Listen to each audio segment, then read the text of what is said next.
All right, start virtual camera. Are we good? We're good. Perfect. All right, we're back to where we... Hold on. I got to check my stream again.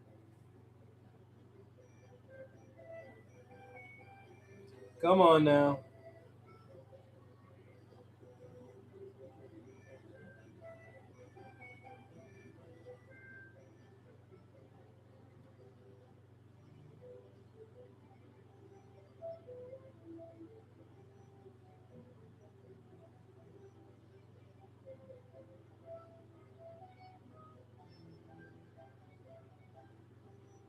Come on.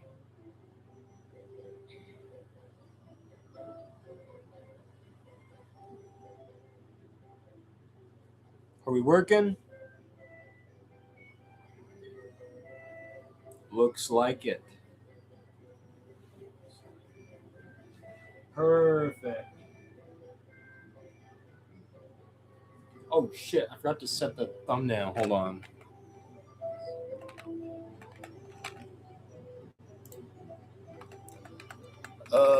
This is so buns. How do I edit? Okay, customization.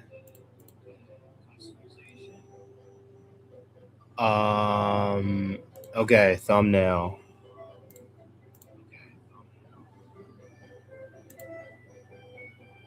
Okay, I think I fixed it. Come on.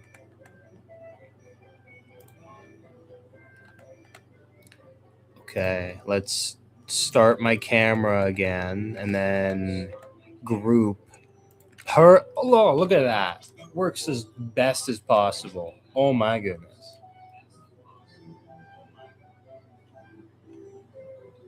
Who liked my live?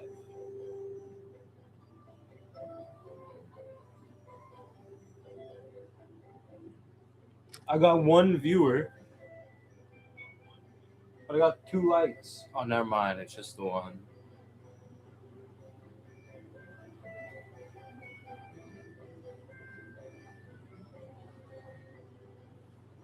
All right. So we're doing what we've been doing.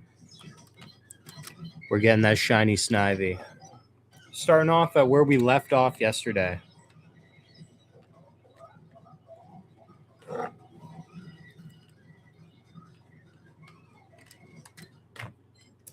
First hatch of the day.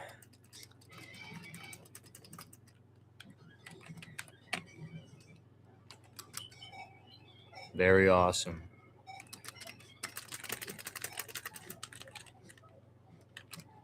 Oh, come on.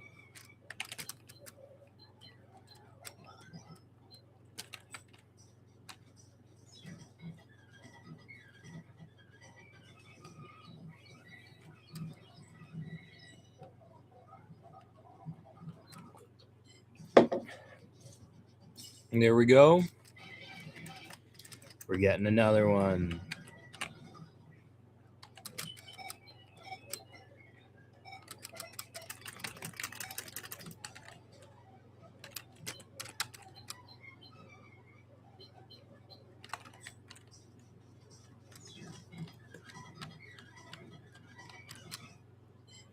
There we go. There we go.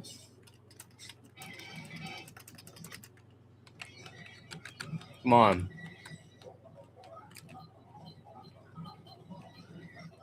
There we go.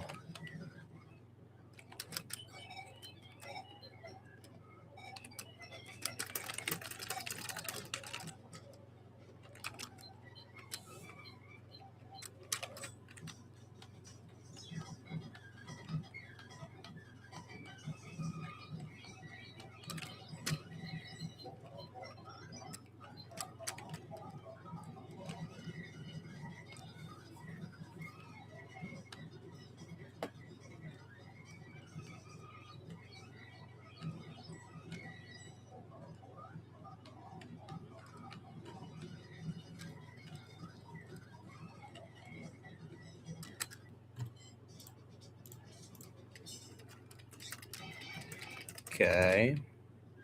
Oh, the 2-in-1.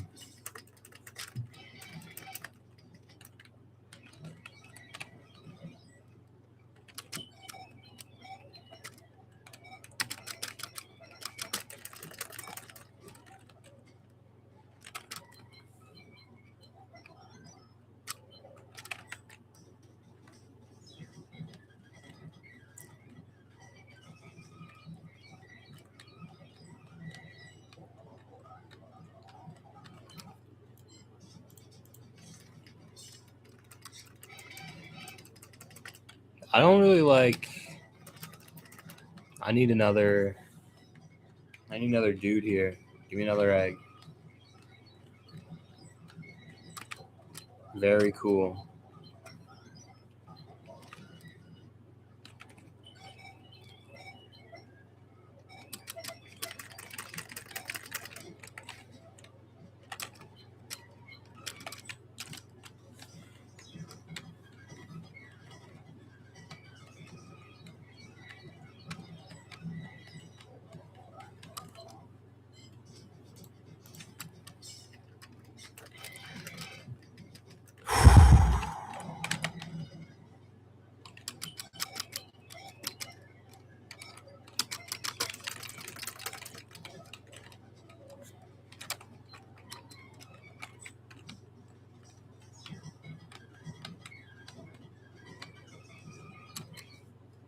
Goodness.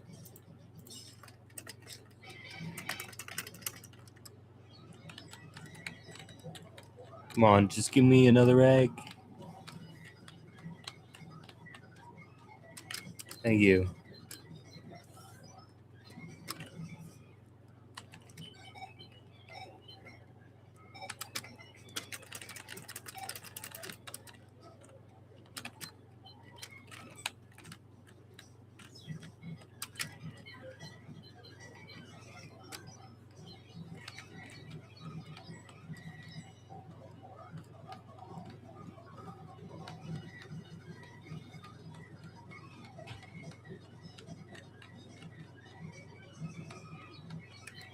All right.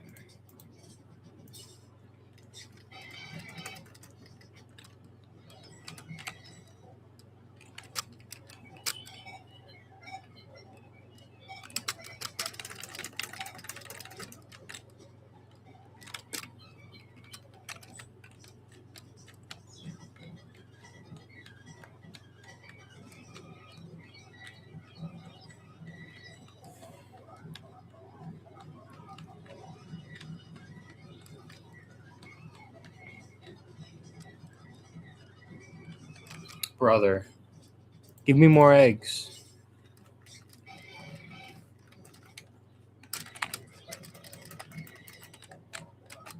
Thank you.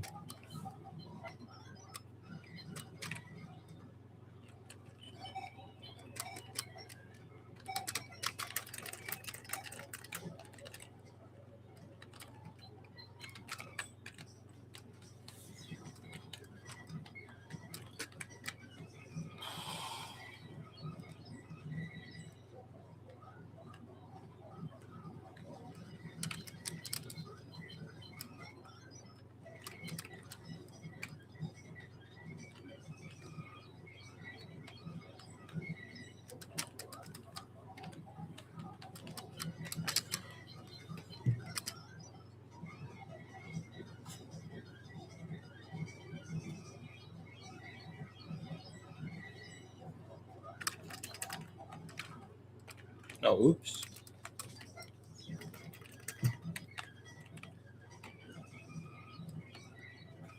Most of these eggs are gonna hatch in between like 3 hatches of each other, though. We got bad egg RNG.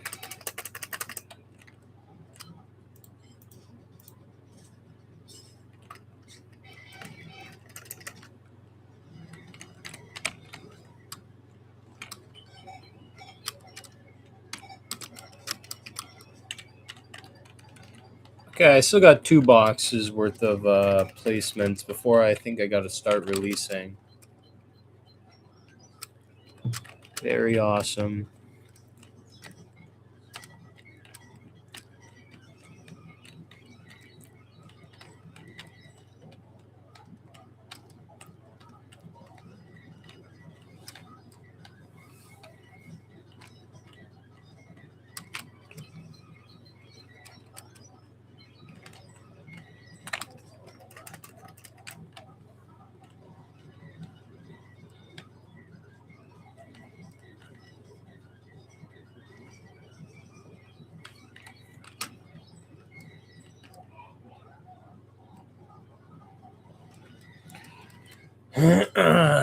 And there we go, another one.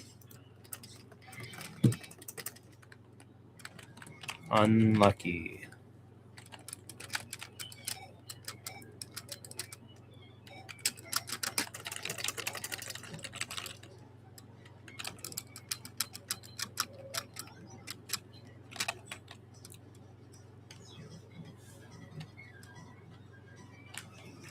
A lot of these eggs are going to hatch like 10 steps within each other. So get ready for that. Here it starts. Is it going to hatch inside of here? No way, right? I've never had an egg hatch inside of the daycare yet.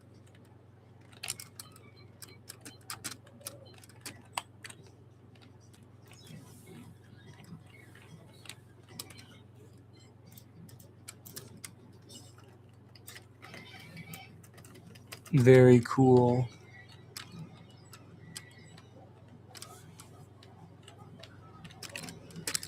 Here we go.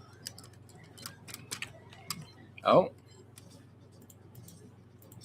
Interesting.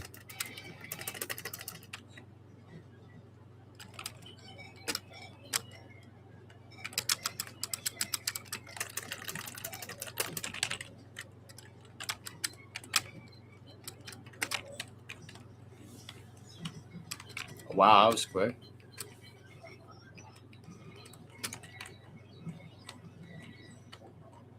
As long as I'm consistent, one day I'll get lucky with some views.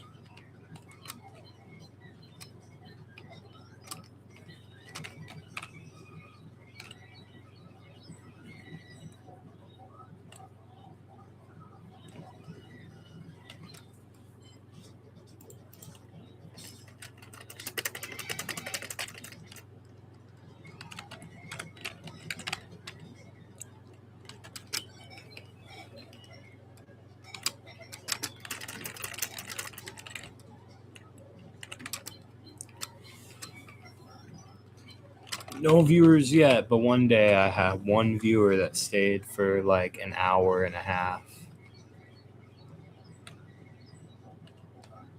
So that's always a W.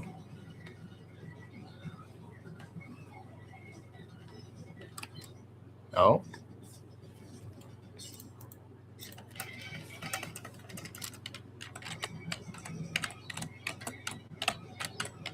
What am I doing, bro? Get in there.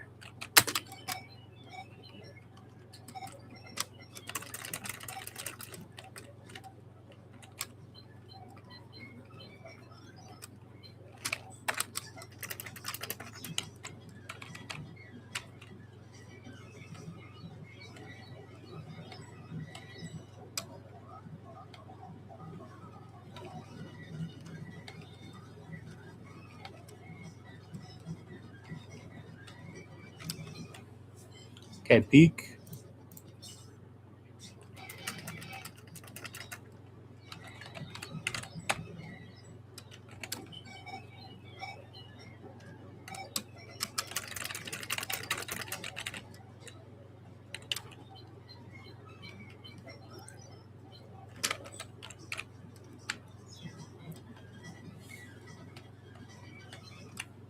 Okay. Unlucky.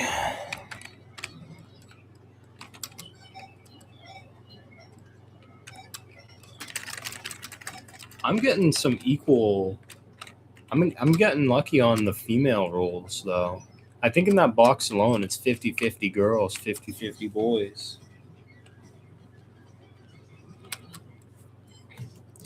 It's crazy. Usually the odds are like 13% to 87.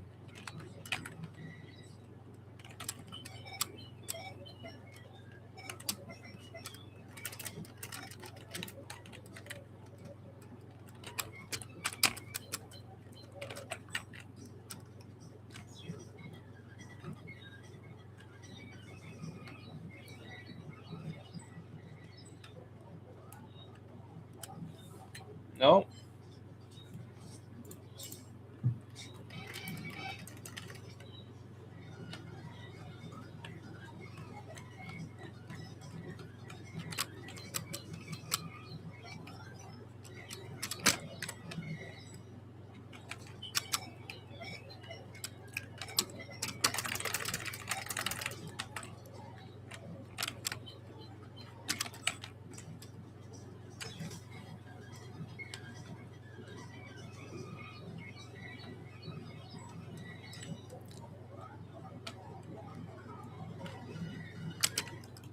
All right.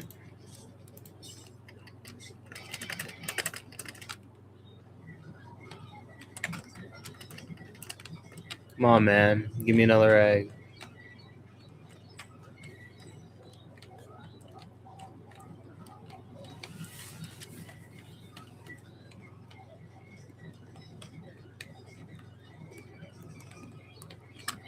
That's not what I meant. Like, give me another egg. I want to...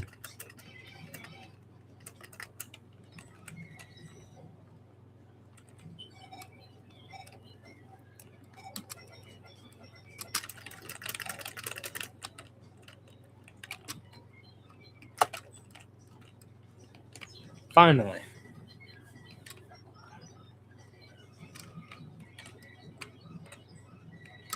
Yes.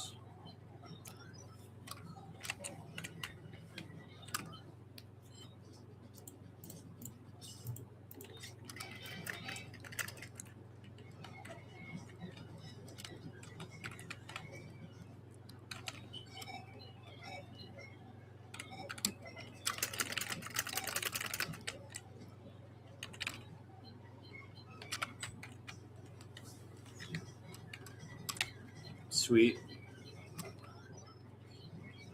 I need one more. Give it to me.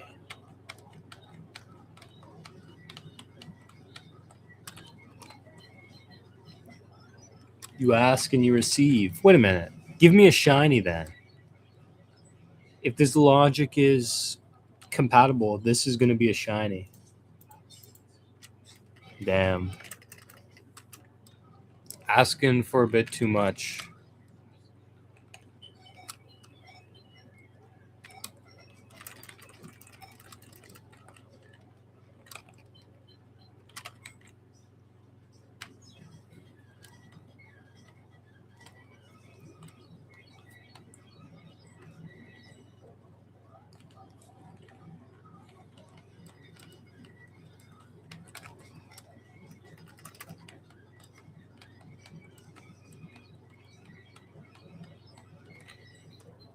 Yes, sir.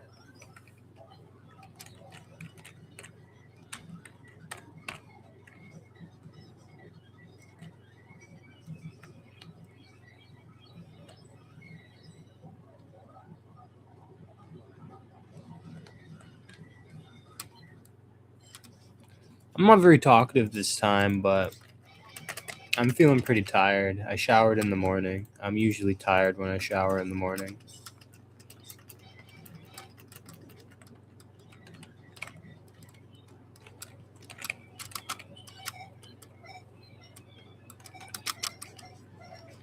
Spend the rest of the day feeling pretty groggy.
Our odds have gone up 2% since we started.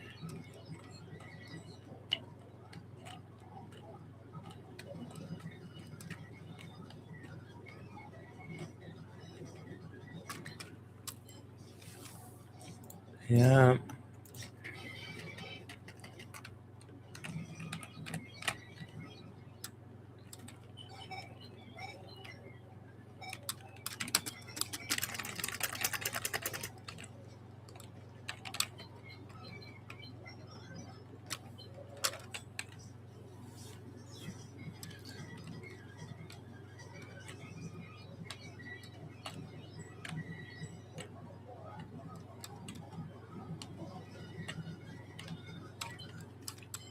All right. A little bit slow there to press the O. All of that. I'm starting to get tired. Dude, I got no stamina. How am I going to be a streamer? Well, I'm not. I'm just going to play games that I like on a video game stream sometime. Just might as well. I'm playing anyway.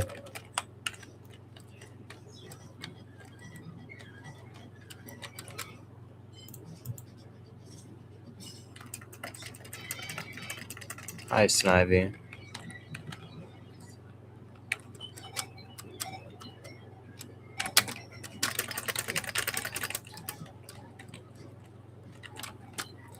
Dude, get busy, guys. Thank you. Again.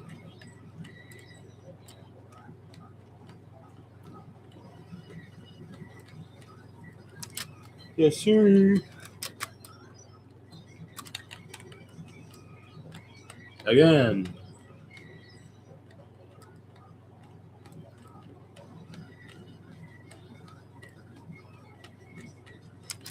Oh.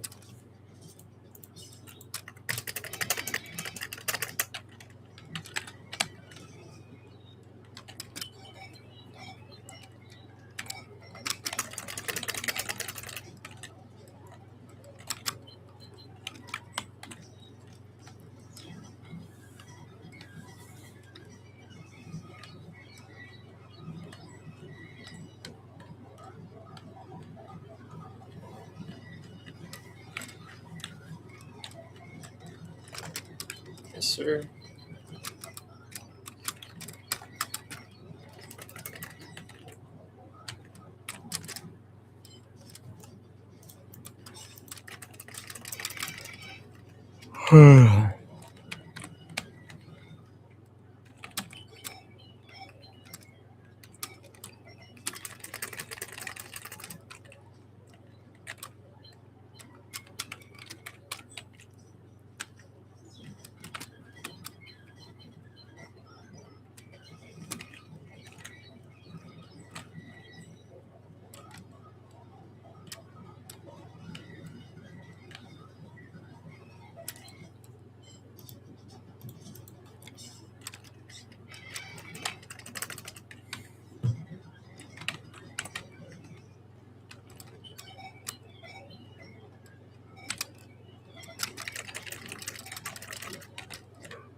I pressed that once, right? Okay, just making sure. Just making sure I didn't double tap my egg. Would have been accidental, but it wouldn't have been legit.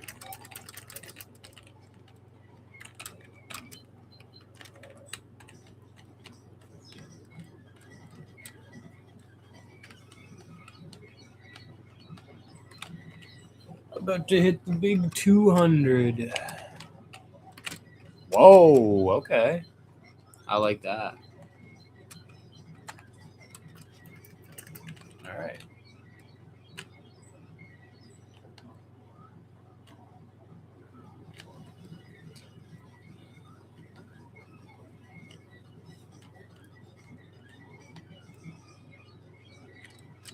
Oh, wow. Picked literally the worst spot. I'm as far away as can be. Come on.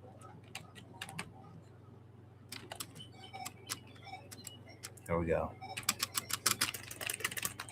That's another box full up. We've done 41 encounters since we've been live.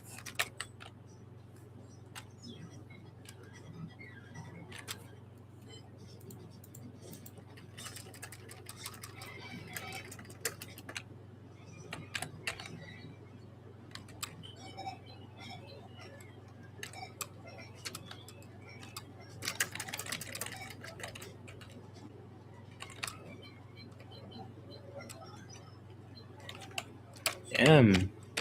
No viewer.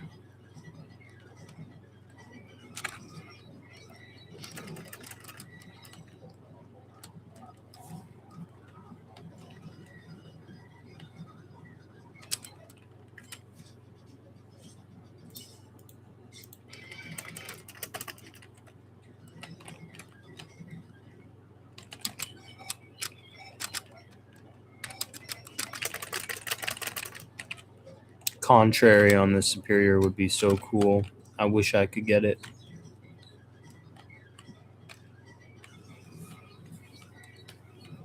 Leaf Storm would be a literal nightmare.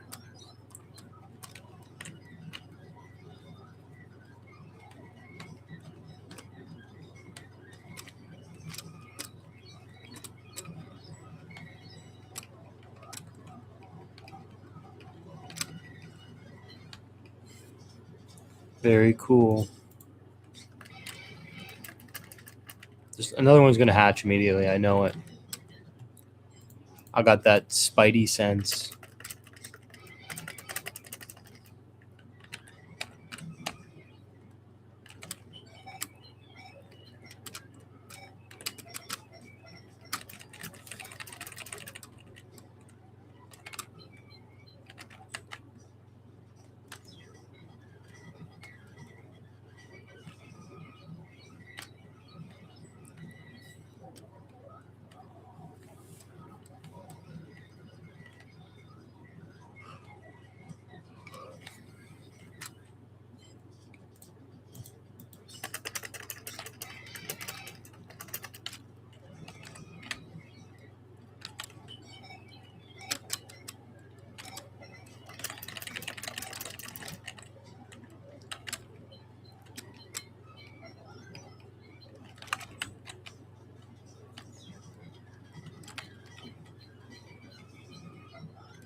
More eggs.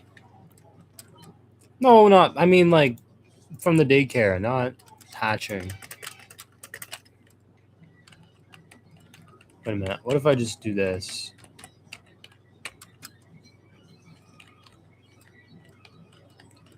I'm gonna wait to get another egg before going in.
I'm locked in.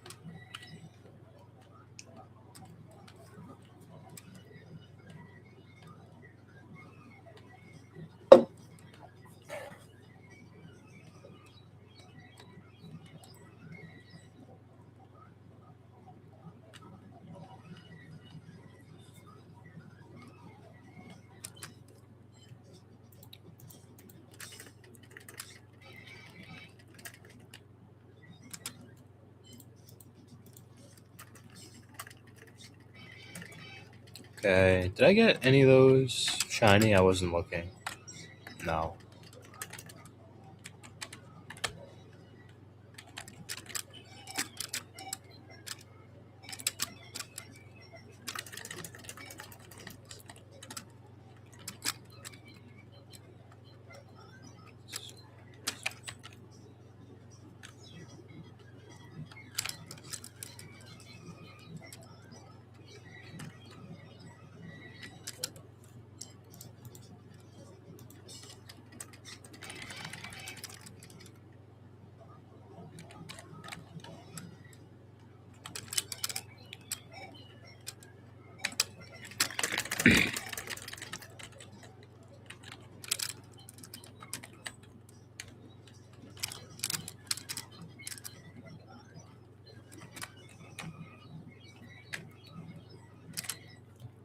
Look at that.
What was that?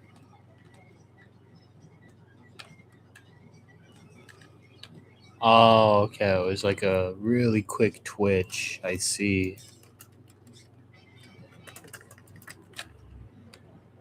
Oh, there we go. Another one. Uh-huh.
Come on.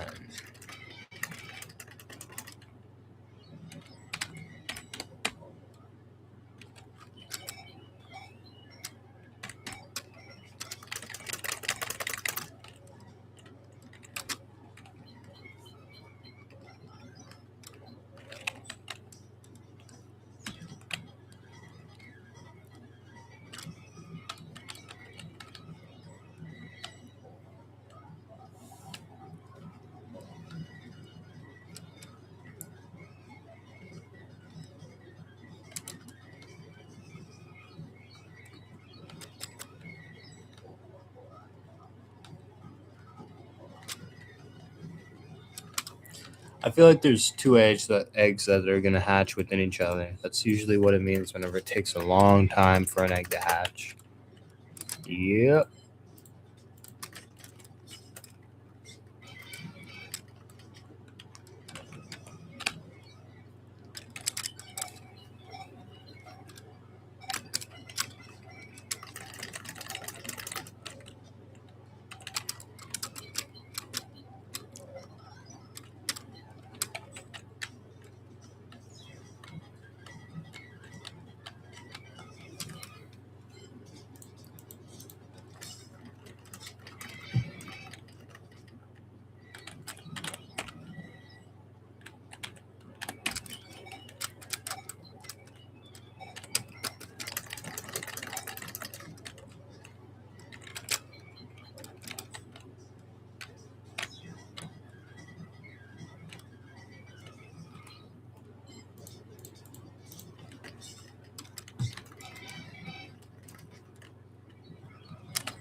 Oh, oops.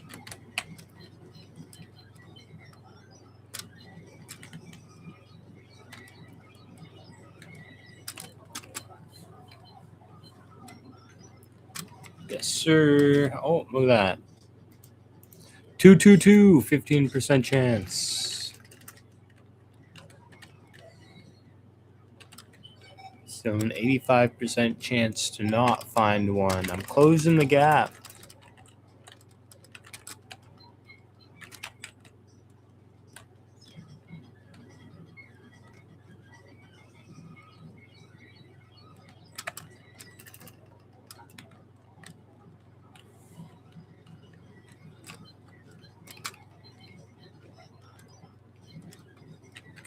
Oh, oops.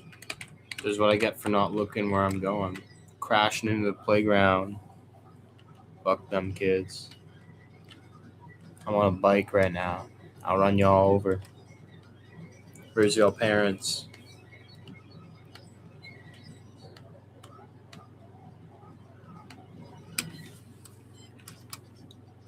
All right.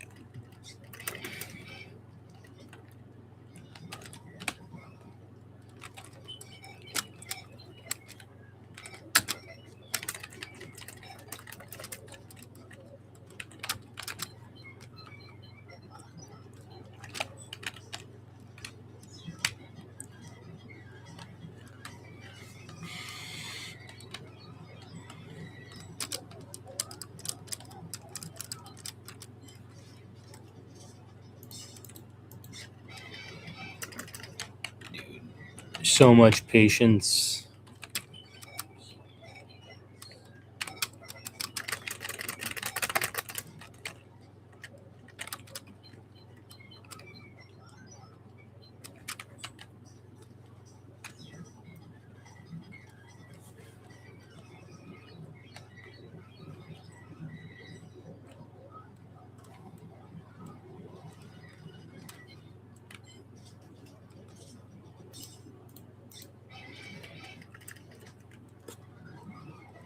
All right.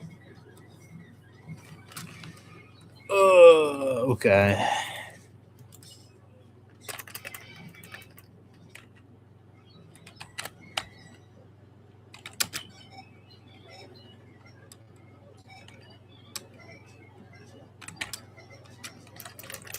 I'm about to run out of space in all of my boxes, I think.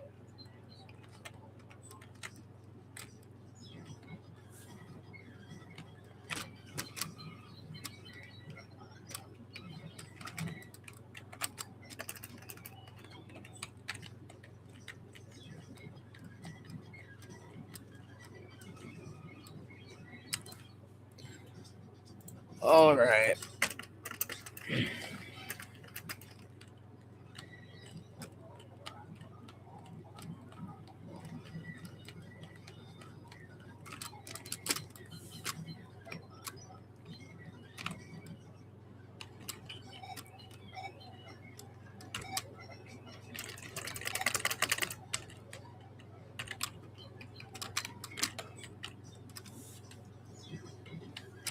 Yes, sir. Full inventory.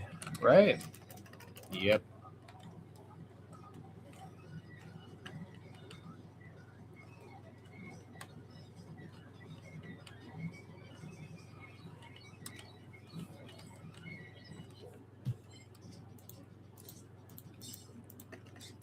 Let me lay down for a second. I'm getting a bit tired here.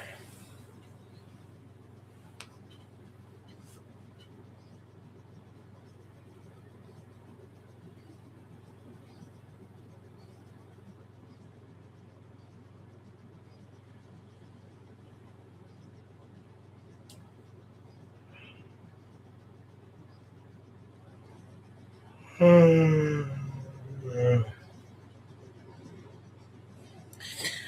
right. Let's start back up.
Yep. I've been on 15% forever. Like, I went from 11 to like 13% like that. All right, there's the next box full of Pokemon. All right.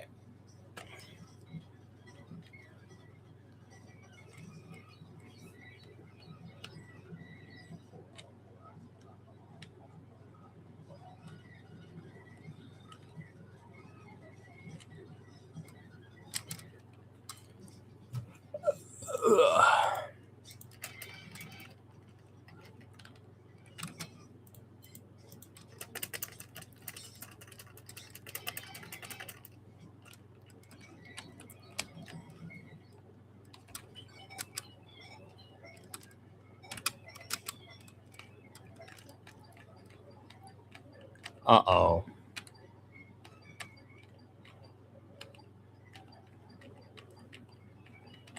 Uh-oh.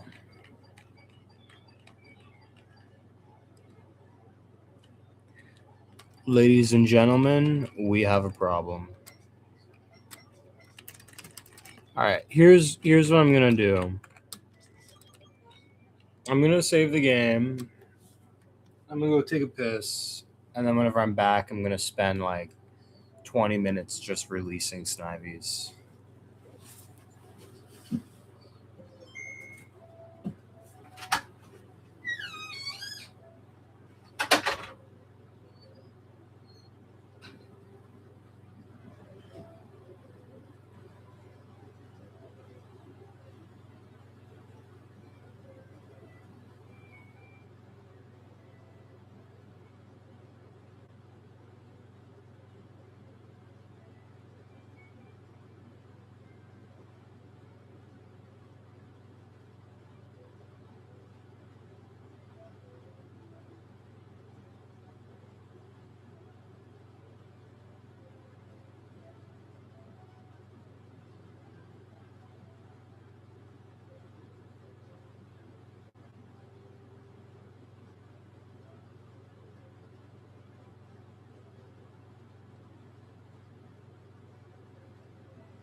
Okay, I'm back.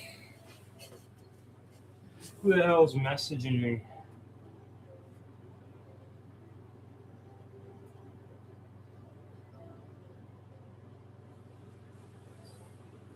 What do you want?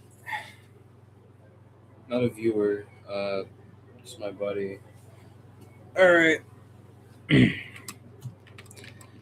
Let's do this. We're gonna spend some time releasing some Snivies. Oh.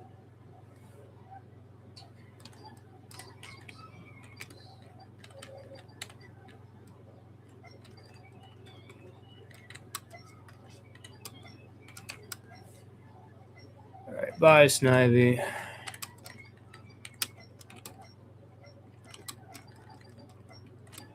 Notice how the lack of shiny Snivies really hurts my feelings. Just double checking before I release them all.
All right.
Oh, this sucks.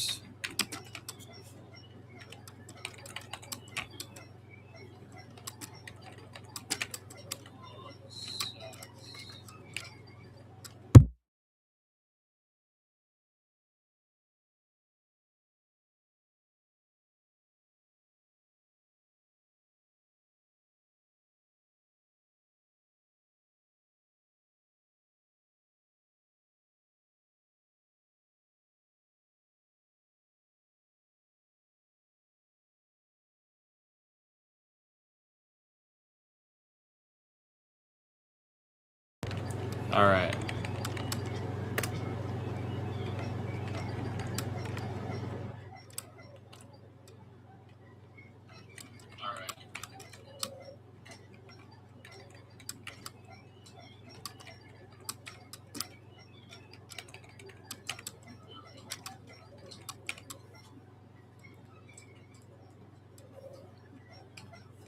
Bye-bye, Snivy.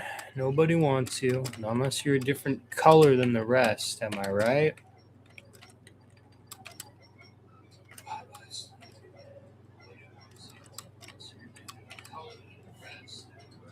We're racist like that over here.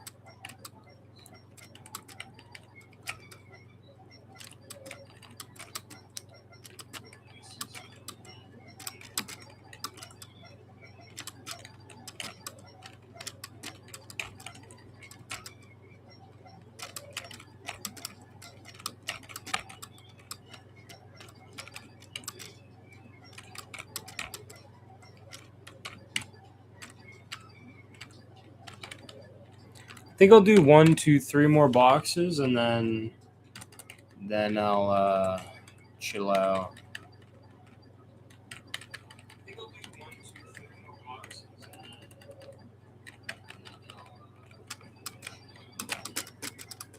Should be more than enough. Last time I filled 4 boxes. If I clear like 7, then it'll be. I'll do some releasing off stream.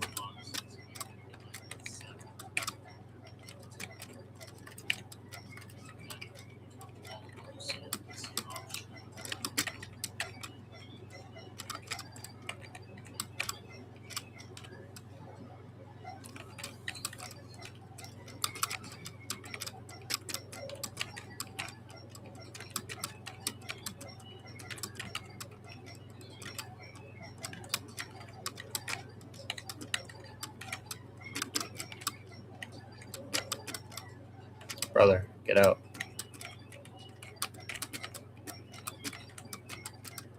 Brother.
One more.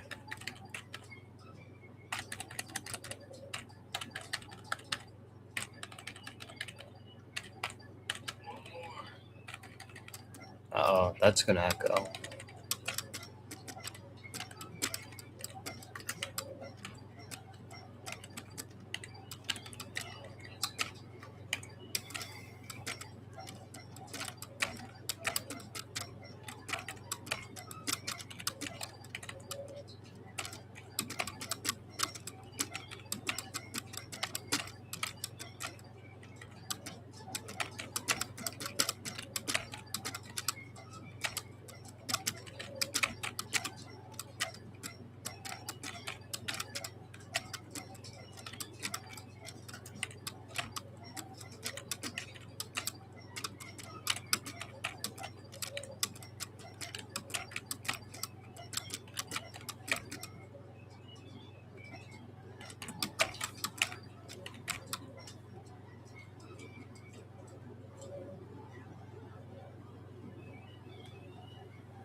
My buddy's gonna be coming to my place in a minute.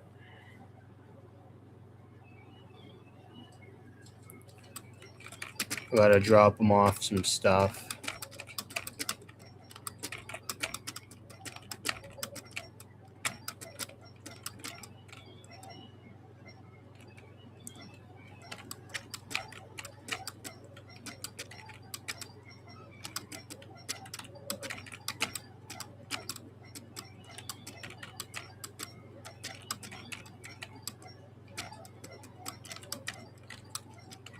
Okay, all done. Let's take a look at how many boxes I cleared. One, two, wait. 1, 2, 3, 4, 5, 6, 7, 7. Let's save that. Wait a minute. What happened to my layout? There we go. I was like, why are we looking different? All right.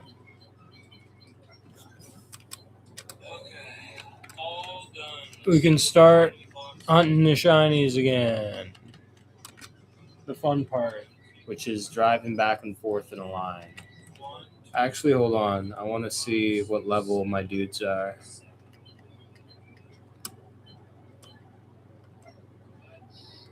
86. Wow.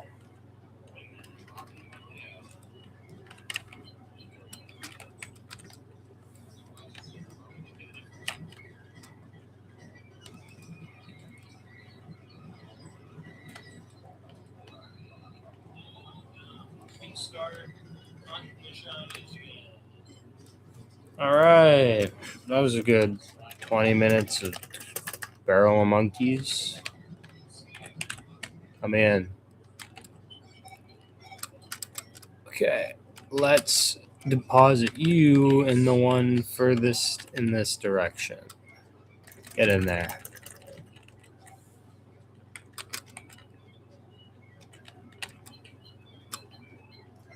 My buddy's going to send me a call, and whenever he does, I'm going to go AFK for like, I don't know, 2 minutes or so. All right. That was a good 20 minutes of barrel of monkeys.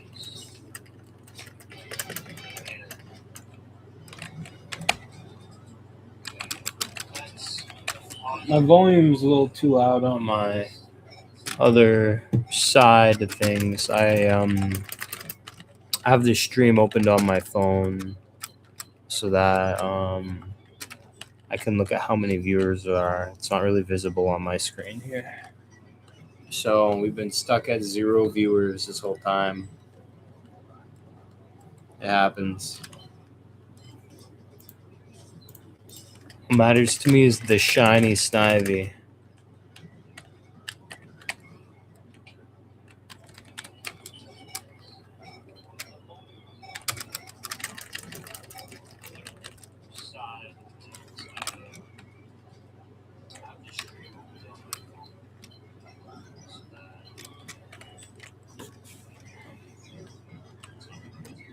Actually, I want to Google something real quick.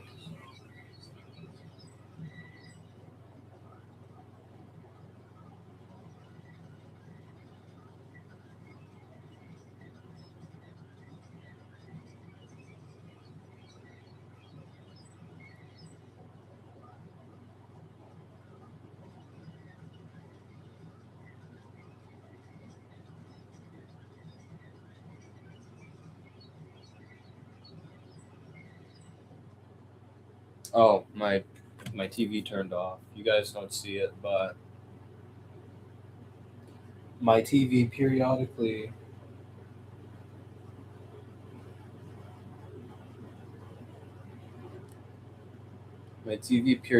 turns off because it's an LG garbage.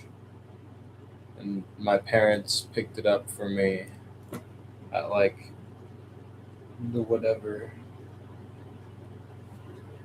There we go. Now I'm back.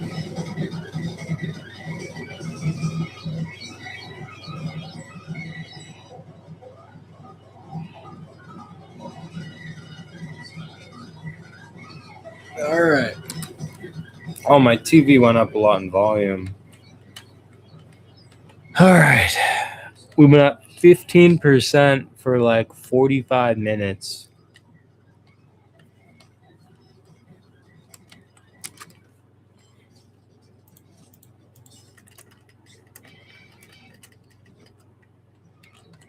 Oh, look at that. About to finally go into 16% here. I wonder if I could speed up my game even more. Is that an option with this emulator? I don't even think it would be like very... I already struggle enough getting into the daycare. Here, let me try this. I'm going to play with my settings a little bit, see if it's even possible.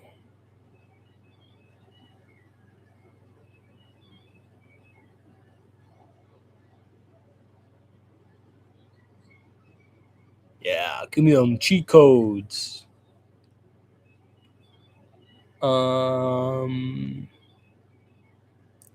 Input and hotkeys. So,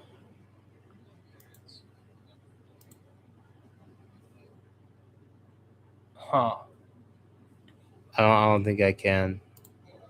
It's different than the GBA emulator where you can do it as fast as your computer runs, which is kind of crazy, but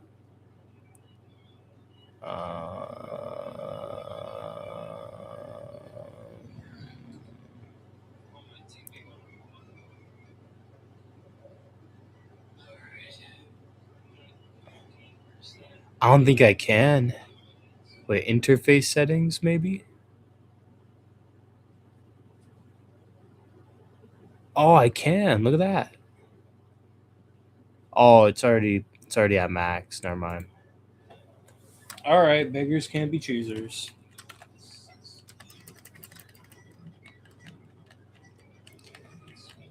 Take what you can get, or take nothing at all. I'll settle for 3 times as fast. I'll be appreciative. Thank you, Melon DS.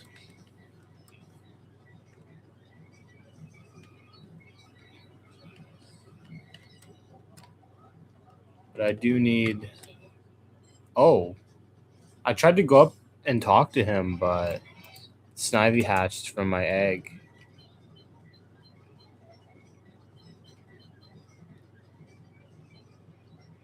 Oh, I have no room. I thought I. Okay.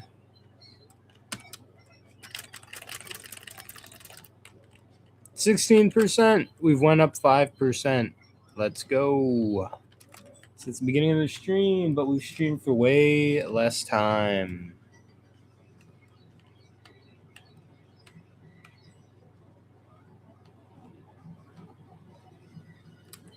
Oh, oops. I didn't even realize that I had an egg going.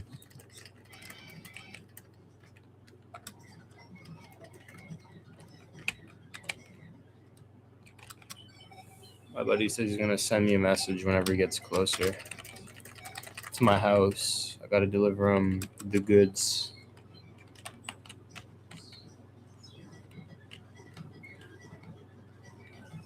La la la la la la la la la la la. Oh, look at that, another egg. 240. That is the equivalent of 8 boxes of Snivies. Very cool, very awesome.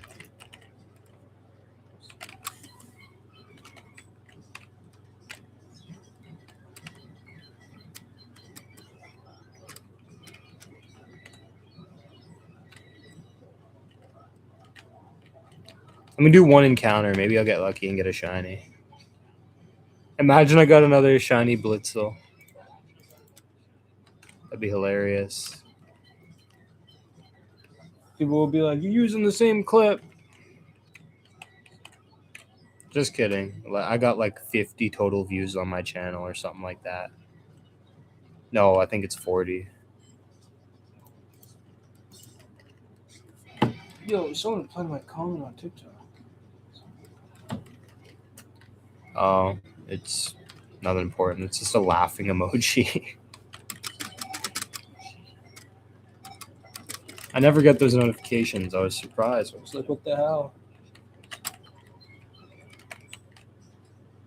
Yo, let me check how long I've been live for. About an hour 15. Okay, yeah. Oh, what the? Melon DS. Okay, we fixed it.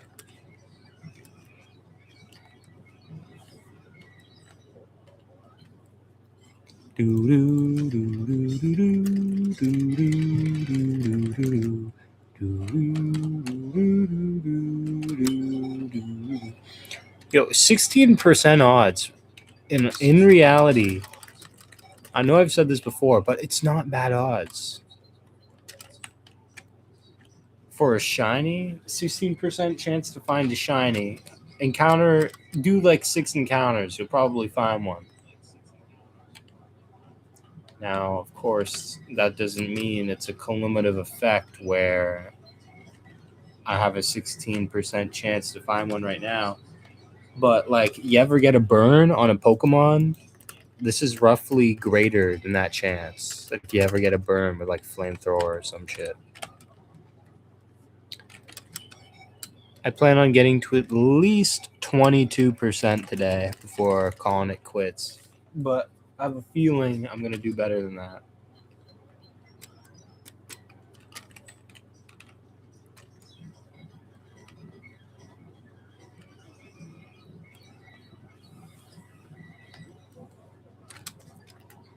Do I have full inventory? Very awesome. Very sweet. Very cool.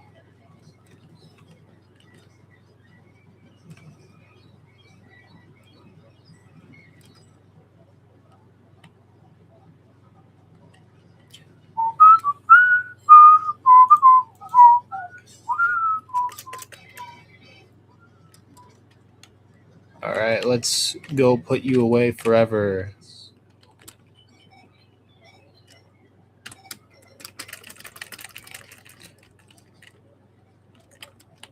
Come on.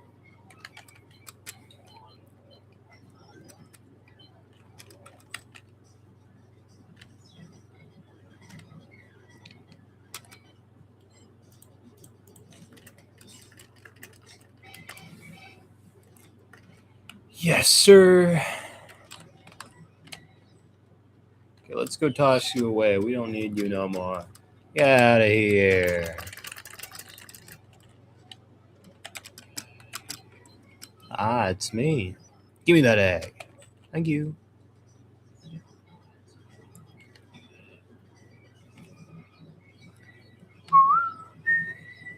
About to hit 250.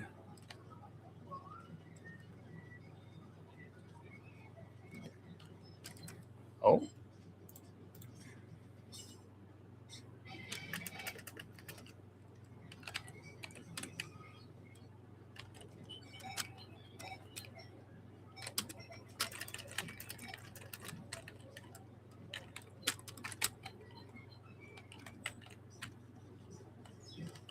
Yes, sir. I was kind of sad I didn't get an egg there, but I'm happy that all of that, good timing.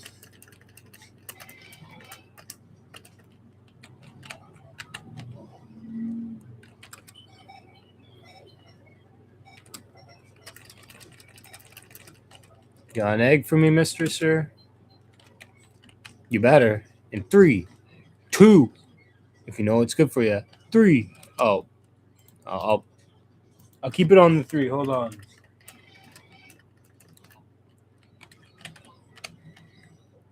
I'll cut you some slack. Just give me a second. Oh, I need 2 more eggs. I hate falling behind. 3, 2, 1, go. Oh, wow, that worked.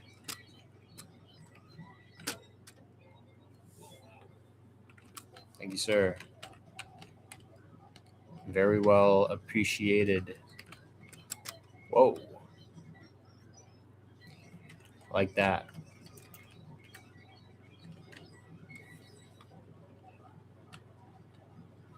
1660 odds. You're telling me a 1600 rated player? Yeah, that's an ancient reference. If you know that reference, then maybe you're not an OG of the chess world, but you're definitely later gen. That's a 2021 meme right there. Gotham Chess and Young Elo. I talked to that guy. I think I'm the only person that knows his real name because let me drop some lore. Young Elo, I did a little digging on this guy and I joined his Discord server, and because I was rated 2000 in chess at the time, I've fallen to 1800 since because I really haven't studied or played at all. It doesn't really take that much effort, but it'll take me a couple months to get back, and I've kind of held that. I'm getting sidetracked. Anyway, I infiltrated his server, and well, not infiltrated. I just joined off the link, and because I was 2000, I got a rating. It was called like PP in your Pampers or something, and I DM'd him, not expecting anything, but he actually got back to me. I'm like, "Yo, want a free chess lesson?" I was like 2000. He's like 800, so obviously there's a little something to take. I'm like, it would be cool to hang out and get to meet you or something. I didn't say it like that, but basically, me and him had a call. I didn't record any of it, of course. Principle, right? But if I go into me and his DMs, we'll find like a 2-hour call or whatever. We talked about where he's going to school, where we're from, our backgrounds, roughly. We were talking like friends, and then we never got that second call off. He's kind of off the radar so much.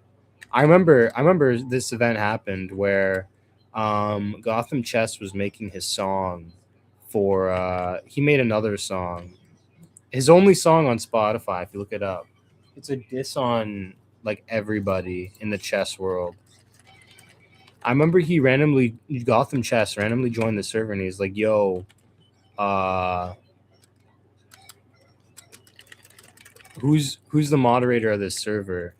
And one of the moderators was like a kid that was like 2300 and like 14 years old, who was like tutoring young Elo. He's like, "Yeah, I'm an admin," and he's like, young Elo hasn't been answering any of his messages, and that's so him. Like, he just disappears. He goes off the radar for a while. Probably a healthy thing, to be honest, to be off the internet that much, especially whenever he's got school. But that was I remember that event. I was asleep, so Gotham Chess was probably in Spain for one of his tournaments whenever he sent that message. So I was asleep. I couldn't claim to be a moderator, but since I was one of the people with like a role that like in a server of like 1,500 people, I had a role that 3 people had, I probably could have got away with talking to Gotham Chess.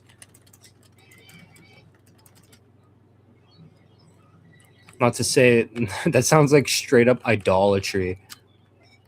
But nah, I just Thought it was cool. that I could have had the opportunity to talk to that guy. What other celebrity interactions have I had?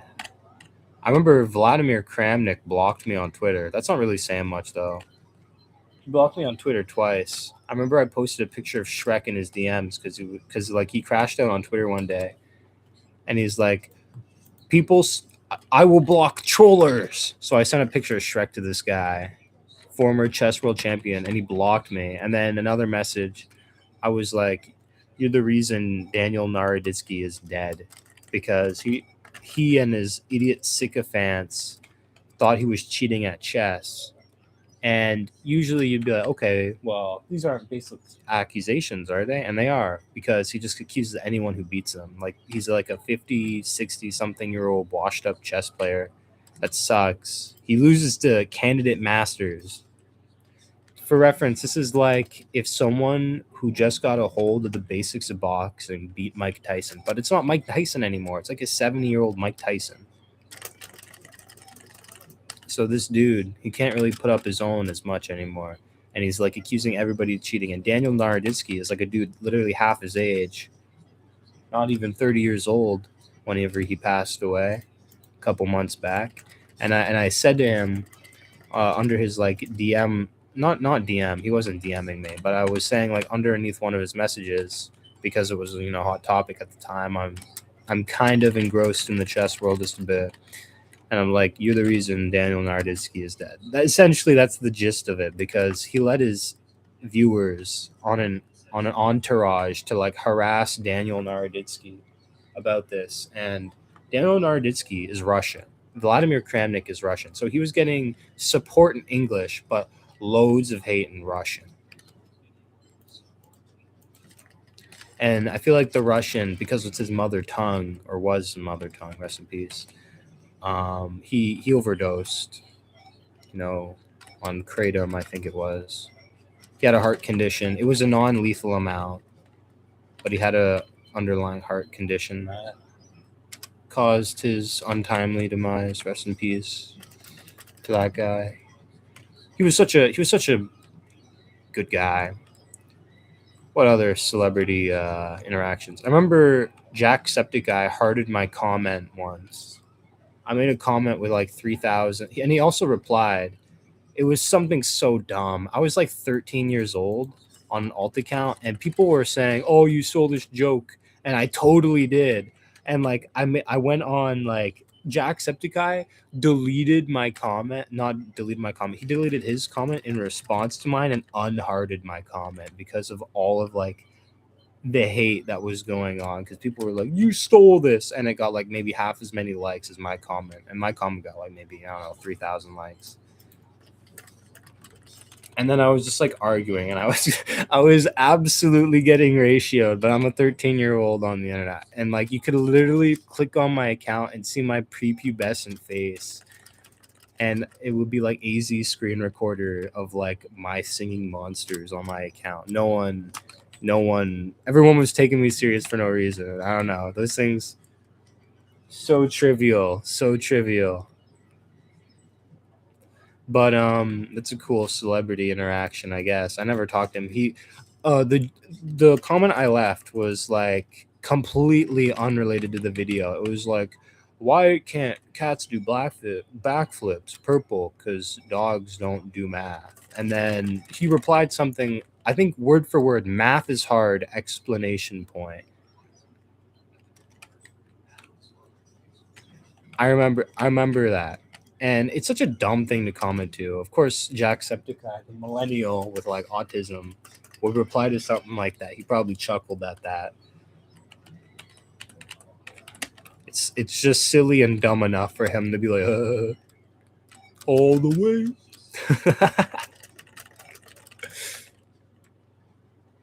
I'm not hating on Jacksepticeye. I think he's an alright guy. He was based whenever he said Mr. Beast is ruining YouTube. Dude, I remember Mr. Beast whenever he had less than 1 million subs. Not to sound like a day one fan, because I definitely wasn't. I think it was like 2018, 2017, where I started watching his videos. But he was making them for like, I think 3 or 4 years before that. And the thing that got me into it was the bullying kids online, because whenever it was around that period of time, I was into Leafy, as cringe as that sounds. And like one dude whose profile was like talking about a raccoon, and they just bullied people online and kids. And I was 12 years old. I'm like, oh, they're funny because they say swear words, and they're like calling them fat. Oh, I got the DM.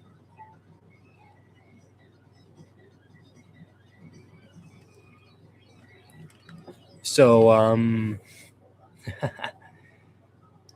so yeah, what was I talking about again? Celebrity interactions. But did I count that? Did I count that egg?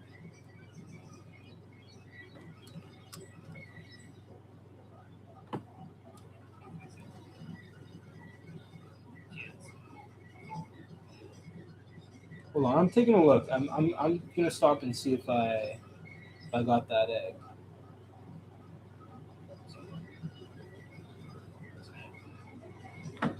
I didn't. Okay, I'll be right back.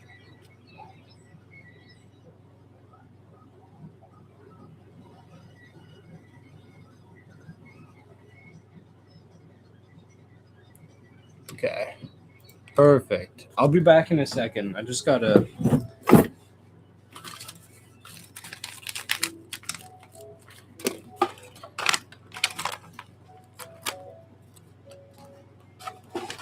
Just gotta deliver some stuff.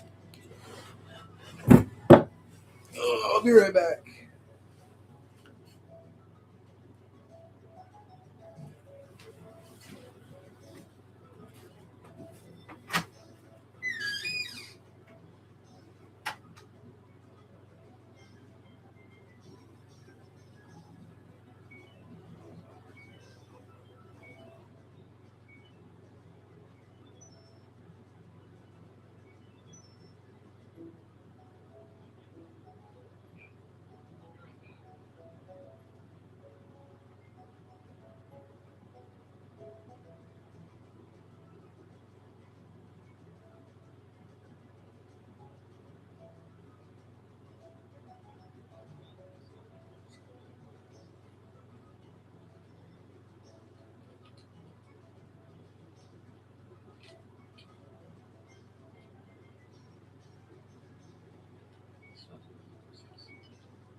All right, I'm back. Sorry, my buddy. I don't smoke anymore, so I was giving my buddy some of my smokes. Ugh. Wait a minute. I do have a Snivy. Are you shiny? I didn't even look. No.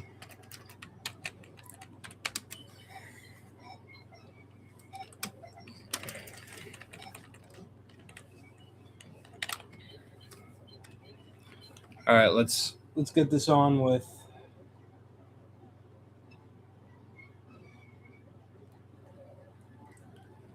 All right.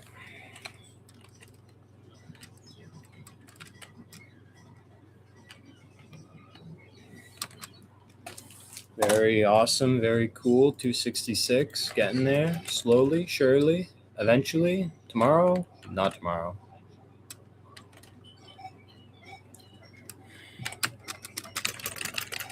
Okay. Oh yeah, celebrity interactions. I was just talking about people who bullied kids, but why? I can't remember why. I was talking about Jacksepticeye and my interaction with him. I talked about Gotham Chess. But then I brought up like the era of the internet where they bullied kids. Oh yeah, Mr. Beast. I was talking about Mr. Beast, like that general area where I knew him. But he never replied to any of my comments or hearted a comment or anything. I'm just saying that I knew of Mr. Beast. Way back whenever he did the worst intro series. The $1,000 keyboard. You know, Chris moisturizes and giant Asian sticker. I think I stopped watching him probably around 2021. His videos weren't fun anymore. 2021, 2022, I don't know. I stopped watching after Jake the Viking left. For the most part, I used to watch every single Mr. Beast video, but now it's like content slop. It's more about the spectacle of the video than the fun they have. Like you can tell, like you go to Jimmy's old videos and then you can see that like he was obviously having a lot more fun. He was like pushing his friends to the limit. You win $10,000 if you stay in the slime for this long or whatever. Maybe that was a bit of content slop, but it had his buddies. A lot of them had genuine connection. A lot of them were they knew each other, they interacted well, they were already familiarized with each other. Like you see these new videos and they're all strangers always. Like besides I guess Chandler and whatever crew he has now. But the crew has changed so much. Like none of the original members is there except Chandler, I think. Chris is gone for good reason. Dude was like sending inappropriate messages to little kiddies. Also, his like transgenderism is a fetish, which is kind of gross, kind of misogynistic. I'm not like a woman defender and to like the very end like that, like saying, "Oh, spreading your legs on public transit is misogyny or anything." But 271.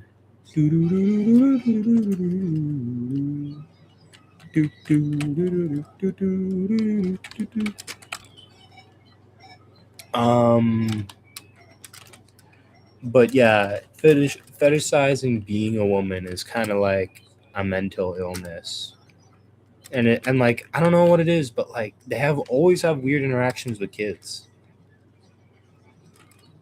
I don't know.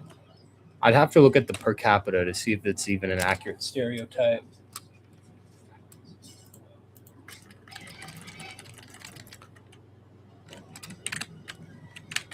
I actually don't know. Is it blown out of proportion? Who knows? But I don't know. I'm Christian. I'm Catholic. I think that God made you perfectly the way that you are. I think to take hormones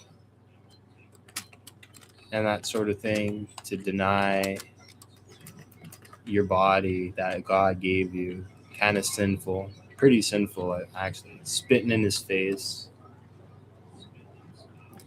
That's what I think. I don't hate the people or anything. I don't have like malice in my heart for these people. I just think a lot of them are mentally ill.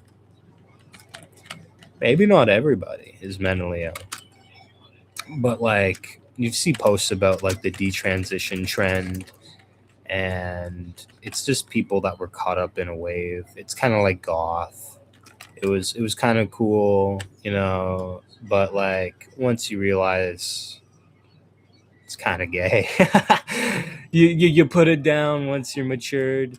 I mean, I think the number went from 6% of adults identifying with the LGBTQ or trans or something like that to like 1.5. That's a 4 times decline.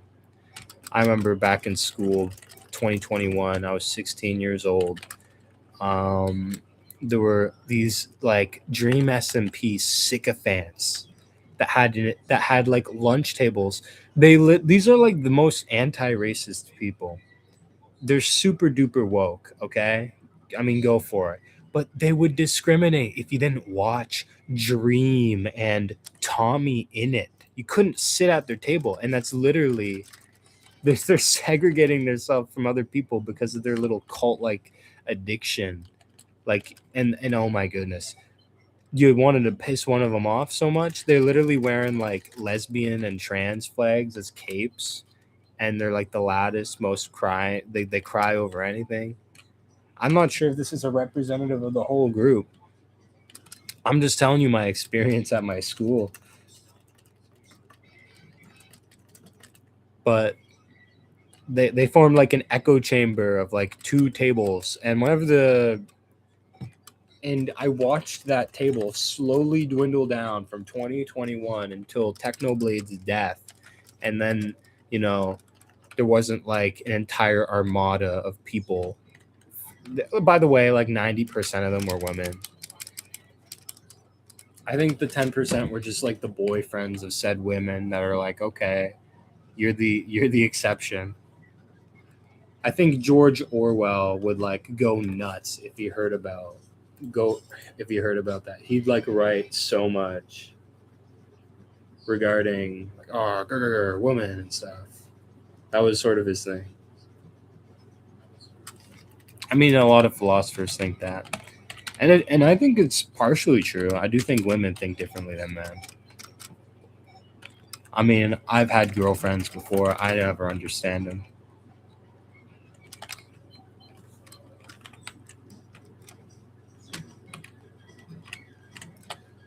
Their feelings are more important than like struggling, and that's a weird thing. Like, I'll struggle at work and I'll feel like shit, but a woman, well, I'm not saying all the time, but more often than not, would put their feelings first, and they'll think about the money later. And I think that's like very one-sided thinking, kind of not good at all. I mean, like, good on you for taking care of yourself, but like, you're also about to not have a roof over your head. And they say every time, I'll just get a new job. And they do. I don't know how they do it. I've been out of a job for almost like 4 months. I go to the employment center every week.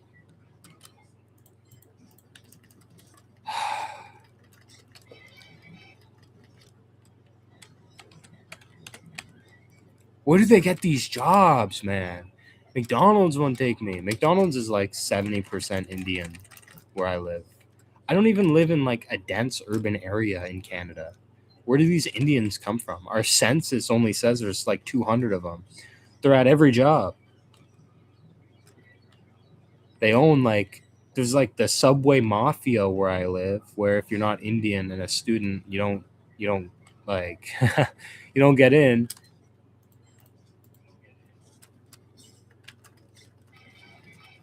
So poo, man. People are like, you're political for saying that. No, I'm a 20-year-old streaming shiny Pokemon hatches because I can't get a job. And they all say the same thing. You're not working hard enough. All right. You don't really care I'm going to the employment center. so much. And they're like, well, we got no new openings. All right. So that's perfect. I didn't go there this week. That's a lie, actually. I went there for like 5 weeks in a row once. Just for follow-ups, for like, yo, can you help me get this job? And they'll be like, yeah, we'll help you get that job. And then they hear nothing back always. They made my resume. They're like, let me do some tweaks to your resume. And I'm like, sure, let's see it. And then, they polish it. It looks better. Not to say it was ass before, but it looks better. And then they send it out to places on my behalf. And they just get no replies. I swear it's because I'm not Indian. I'm literally thinking of like changing my name on my resume to like Jagpreet Singh or something like that. Same resume. I want to see how many places get back to me compared to Jonathan Valancourt.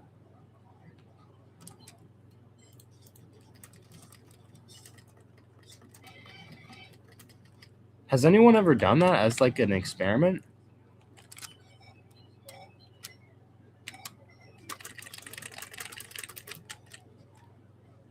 I mean, that kind of stuff would go viral in Canada.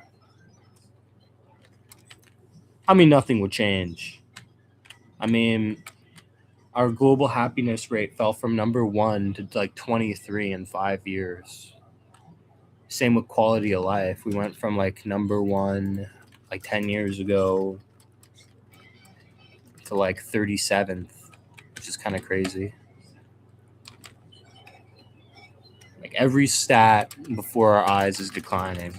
And I know a lot of people would say, oh, that's the liberals. Come on, man. The conservatives would do it too. They don't really address any of the underlying problems. Until I hear liberals and conservatives talk about how you can use a shell company to make a bid on a house to artificially increase the price, and that's why we have 3 of the biggest housing bubbles in the entire world, I'm not going to believe anything they say, because they're like, because conservatives are like, we're going to build new homes. It's going to do nothing. It's going to do nothing. Great. We'll have more houses so that we can accept more migrants. That's perfect, man. And not to mention, it doesn't even solve the problem of affordability. Let me put this in perspective. Whenever you live in Vancouver and you're a dentist or whatever, you're not competing with like another Vancouverite for a home. You're competing with an unnamed shell company who put a bid on a house, and that's what they do. So that's why the houses there are like $3 million, because they're all making these bids. It's built off of speculation. Once you remove that kind of once you put in a measure that prevents people or individuals or companies or shell companies from placing a bid on a home, then the speculation goes away, because the artificial inflation of the price goes away. Because guess what? All the houses that are listed, they're not there anymore. Why? Because of the provisions. And what happens? Housing goes sharply down, because the people that are selling, guess what? They're finally competing with each other. And because they're not millionaires that can afford to throw away so much money on the housing, making bids, trying to own lands, plot of lands, properties.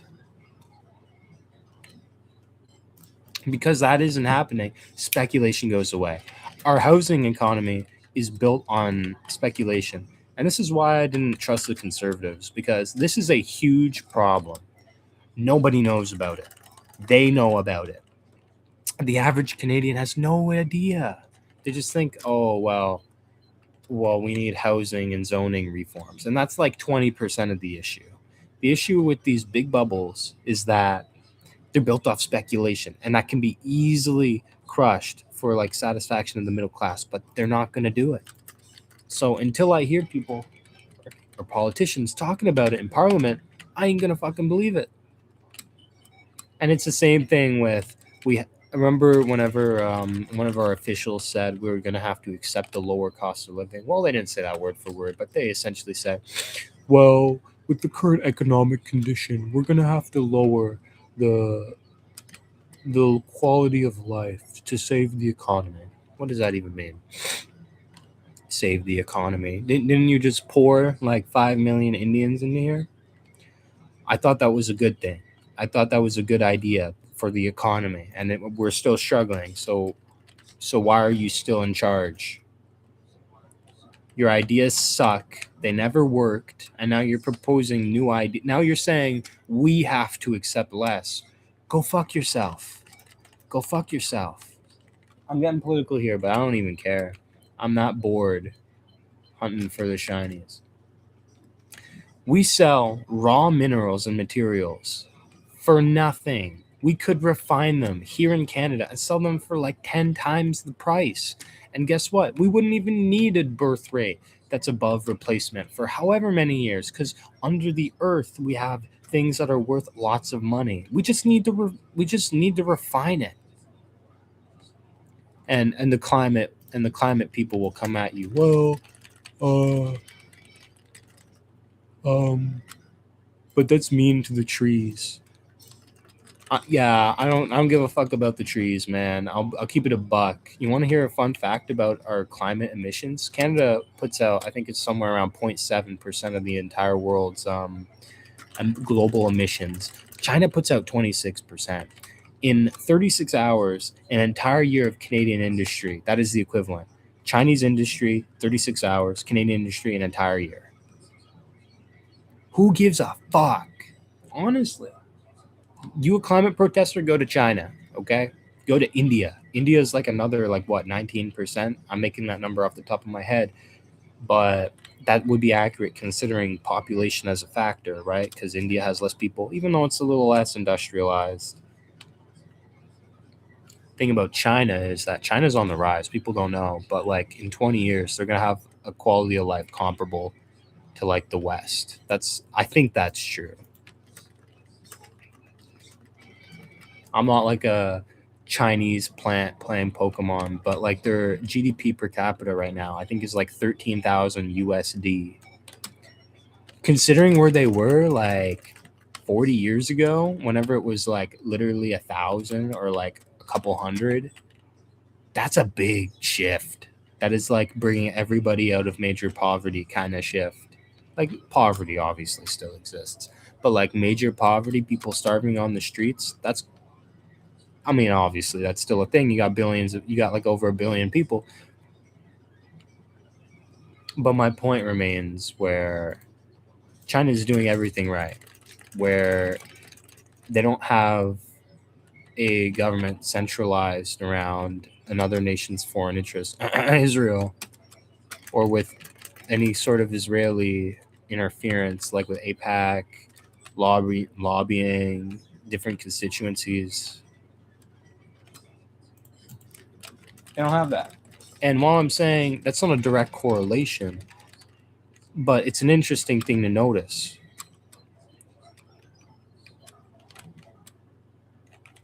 These people that have power. I mean, look at New Jersey. They got like a town that's like exclusive to Jews. They have apartheid. Basically apartheid. You got people like yelling and screaming at them. I remember some guy made a video about it, and he got immediately his PayPal was deleted. He's made videos about Somalis, about Indians, about all these different ethnic groups. Whenever it comes to Jews, your shit immediately gets nuked. Sad to see. Yeah, but China's doing everything right. Wow, I didn't think I had a full inventory of eggs. I'm actually pleasantly surprised by that.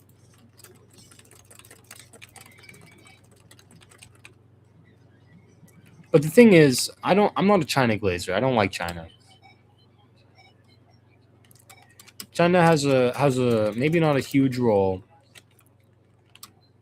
but they definitely have a role in Canadian real estate. I mean, Vancouver, I think more people are Chinese in Vancouver than white. It's literally a Chinese enclave. Something like 25% of the total population born there was not born there. Population that lives there was born in China. Not even Chinese, born in China. White people there are an ethnic minority, and I don't think there's a clear majority. I think it's like 37%, 37%, like another 7% of this, 10% of that, whatever.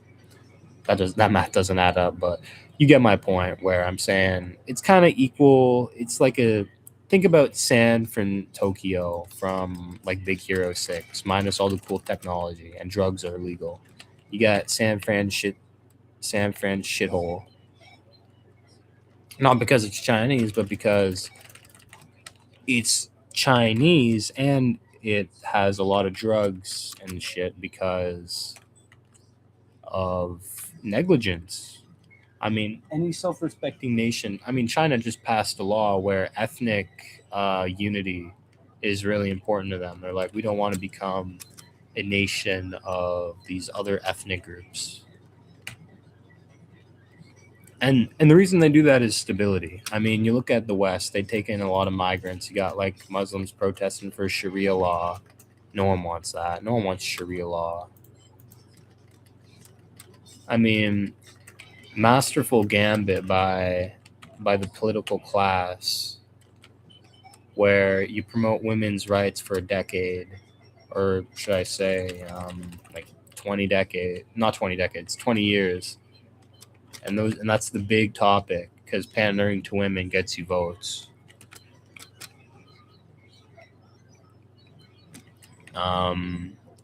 And then you just import a bunch of people from a nation that think women are inferior. Look up. I challenge anyone. Look up 99% of Egyptian women. They've been sexually harassed. That's a big sample size too. I think it was like a couple thousand women of a sample size. That's a good representation of the nation. Now, of course, it's a population of like 114 million people, but like you pick like a couple thousand women out of essentially nowhere.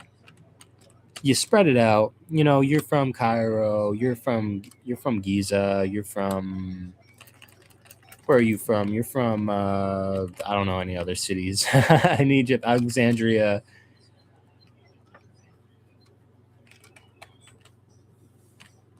You know, and then you're like, hey, were you sexually harassed? And they say yes, all of them. That's a society that thinks of women as less. Now, I'm not saying, like, I'm not trying to be the super woke, but like, what sense does it make to like be a pro women's rights guy and then like bring them into a nation? And guess what? You bring them in, sexual assaults go way up. I mean, look at Frankfurt, Germany, where the majority by far is committed by migrants, so foreign natures.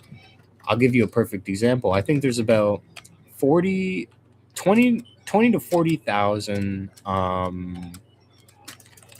Japanese living in Germany. And I think over 1 or 2 years, they had two violent cases of assault. Now take Algeria that had I think it was 25,000. They had over 1,500 cases of violent assault. Like, do the math on that. That's like 7% of Algerians, and people will be quick to point out the 93. But why are you making excuses for the 7% that are dangerous to be around? I mean, let's do the same for the Japanese. It's literally a rounding error. 99 point whatever percent. Two people. Not all migration is the same. If you do the math, they're like something like 10,350 times more likely to be violent than a Japanese in Germany.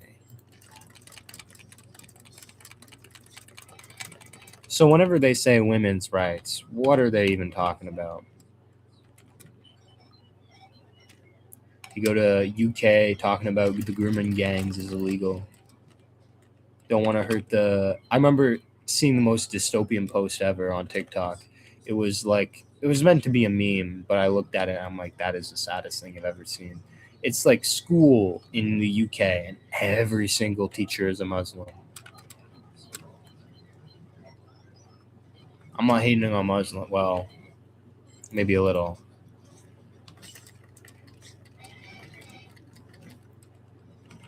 But like, it's the United Kingdom. It's supposed to be full of British people. Why are people of like foreign nationalities making up the majority of everything?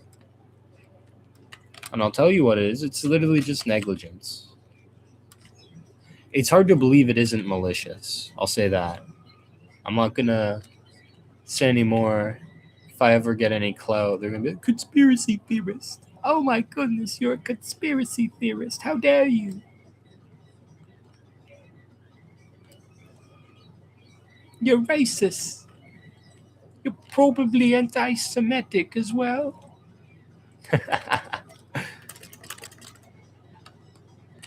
Oh, Audino, might as well. Screw you, I don't like you. Get out here, Audino.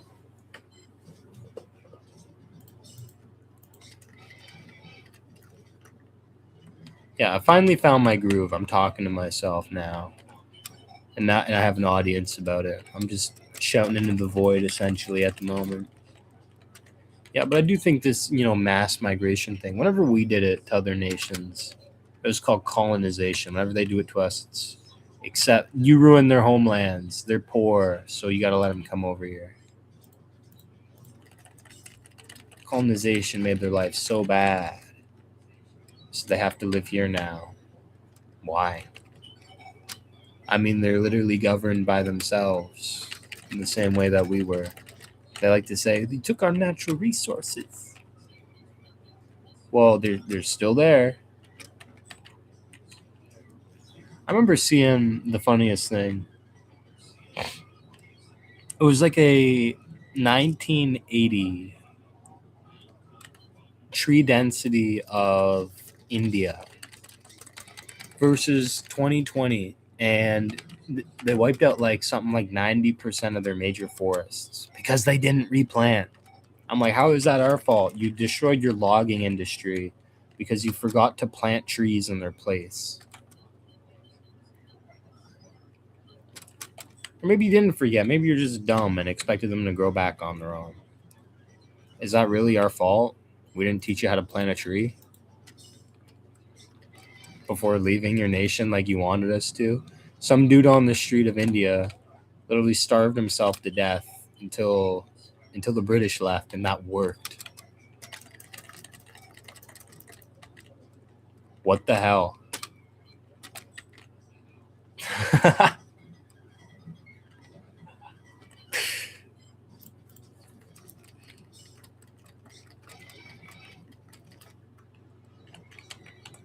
Insanity. Hold on. Let me do some looking. I have no idea if I've gotten a shiny. I've just been kind of yapping and looking at to see if their shinies has really came secondhand. It would really suck if there was one because I wanted to use my reaction in a video. I was like, oh my goodness, I got this shiny.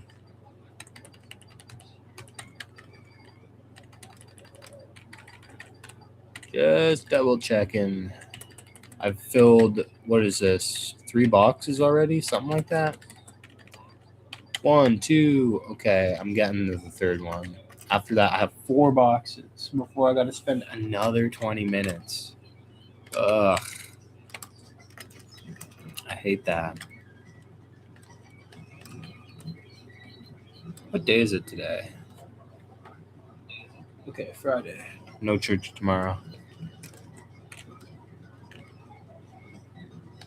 Oh, wow. I'm not a hater of any race. But I will say, it's hard to believe that, like, I mean, like, use the evidence of your eyes and ears. Whenever it was like the skilled migration, it was the general reaction was, okay, I guess it's skilled migration. But now they're like, these positions, they're preventing me from finding work as a Native American, not a Native American, as a Native Canadian. Maybe people like to say, well, you're not native to this land. Well, my bloodline has been in this city for over 100 years. The one that I live, it's a very tiny place as well. You know, I'm something like a 23rd generation Canadian on my dad's side. That's a big number. 23rd? No, not 23rd. What am I saying? 13th. What am I saying? 23rd is crazy. We didn't get here in the 1500s. I traced my ancestry back on ancestry.com, and my earliest ancestors got here in the 1700s or something, but they pivoted between the United States and Canada quite a bit before, you know, we were stuck in Canada. Stuck in Canada? I don't know. Decided on Canada? I don't know. I wasn't there a couple hundred years ago to ask my ancestors, yo, which is your favorite? But we went a lot through like New England and New Brunswick and New France, which was Quebec at the time, I think. But I've been here for a long time and I can't find a job. These Indians, they're not even first generation Canadians. They weren't even born here and they're picking up jobs because the managers, they only hire the students from India because you can pay them less. Student wage is a thing, especially if you're an international student. You can only make like $13 an hour, something like that.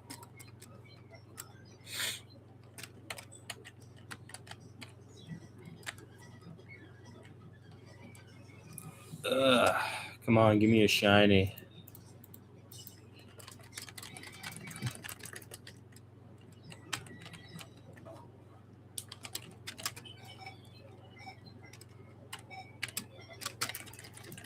If we're counting the encounter, all the encounters I did on a recording and not a live stream, I should be at like around 400 right now. 20%. That's double the chance of like getting a burn if you use flamethrower. It's pretty likely.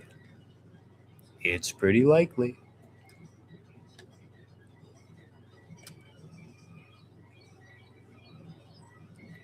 This gap is closing pretty good now.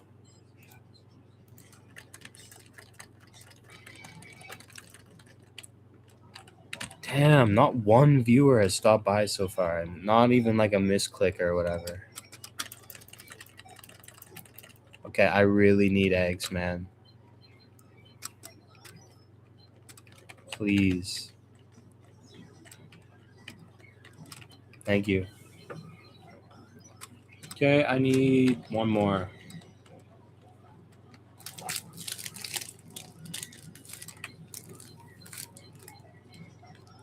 That's nice and all, but all of these are gonna hatch at like the same time. I'm opening a chocolate bar. I'm going out right now.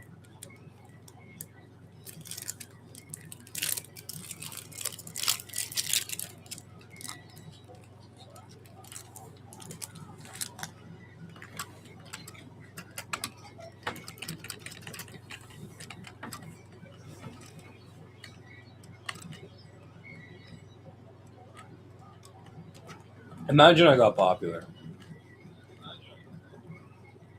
People are gonna go back on my streams. They're gonna say you're a violent right winger. Not even close. Economically, I'm heavy leftist. I believe in extremely high taxes, specifically for rich people. I'm talking like 80%. I'm not fucking around. When people say, oh, it'll cause business to go, and they're right. It's not a feasible thing. But you need to figure out how to make it feasible. With the current situation, yeah, if you did that, you're a dumbass. Because guess what? Businesses are just going to relocate to the United States. It'll be way cheaper. You'll pay like zero taxes. This is why you got to make like a really high fine for businesses, like one that would absolutely destroy them if they even tried to relocate, so that they're forced to pay their tax here.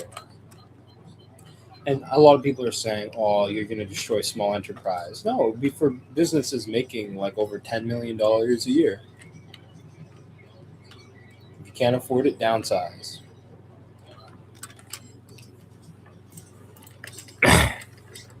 Maybe this isn't like the smartest thing. I'm not an economic expert. But high taxes that actually go to the well-being of the nation is like a priority.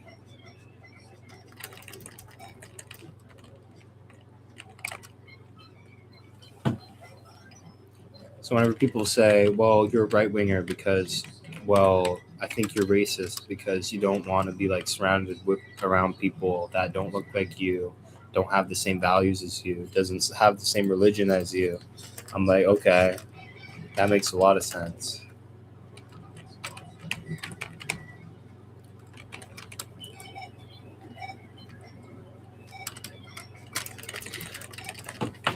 You know what? Why don't they call Indians racist? They only hire their own, like 80% of the time. In where I live, you go on Facebook looking for apartments. Half of them are listings for like dirt cheap, like a 2 bedroom for $750, and it's an Indian wanting a roommate, and their requirements always say must be of Indian origin, or even grosser. I've seen this maybe 5% of the time, a lot less, but I still see this. They say of Indian origin or white woman. Now, obviously, no one's taking that, but it's gross. It's insidious. Anyway, continue on what I was saying earlier. You know what nightmare I would have? People saying, "Oh, you're a right winger." Not even close. Nick Fuentes is a Fed. I used to thought he was like the real shit. Nah, bro, he's the poop. Biggest Fed ever. He's like saying, "Well, I got banned on your website." And it's true, he does say some things that are true. I think he's right about a lot of historical things. But whenever we're talking about modern day things, he just reminds me of Donald Trump so much. And that's not even to like take a page out of his book. My TV turned off at the exact wrong time. Let's see if it's a shiny once my TV turns back on. But he's such a fad man. He talks like Donald Trump so much. And I'm not one of those people that are like, he's a fascist. No, he was democratically elected. But he sucks. Donald Trump sucks. I'm not saying that because the hate train is bigger than it ever was. It was easier to support him before you knew that he like ate children on an island. You know what I mean? I feel like people that ignore that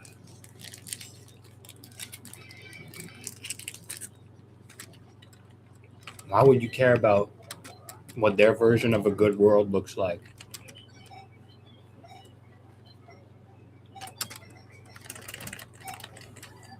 Yo, I got one egg. What the fuck? Start breeding! I said that a little loud. My house is probably like, what the fuck is he talking about?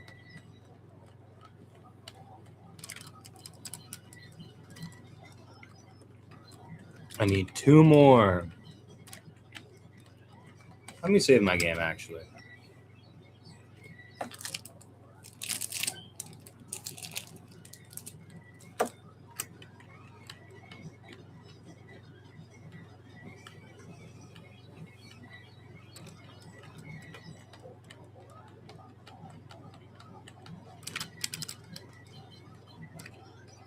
All right, here we go.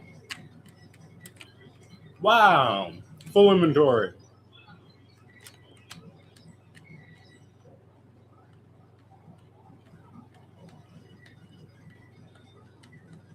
At the beginning of this stream, I plugged my phone in.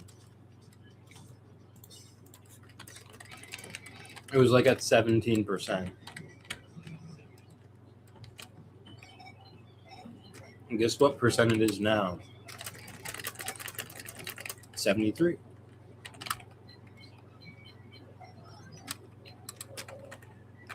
How long have I been streaming? That's the wrong tab.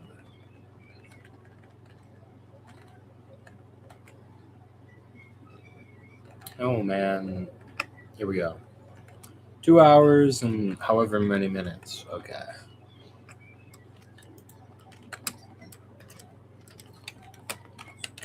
So it's been an hour since the last time I checked. Did I increase the counter?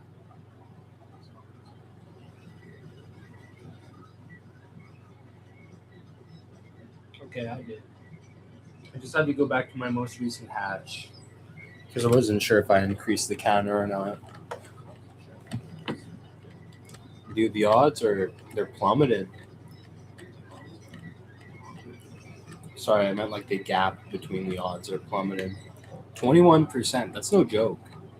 That is a real possibility. If I said won a 20% chance at $100, you'll say yeah. You'll think to yourself, well, it's very possible. 80 is a big number compared to 20. But guess what? That 20% of the time, it's enough. It's different than whenever I started and I was at like 8%, being like, 8% is a good number because the cope was real.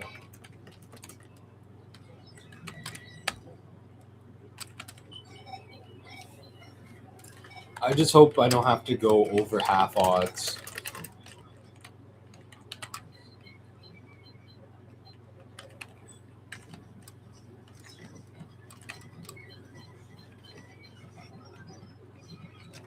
Which is like 700. Yeah, but I really hope I'm not called a right winger. Because if I am, and if I want to keep my career as like a live streamer, I'd have to go on Kick and hang out with losers like Neon and Clavicular. Yeah, hard pass.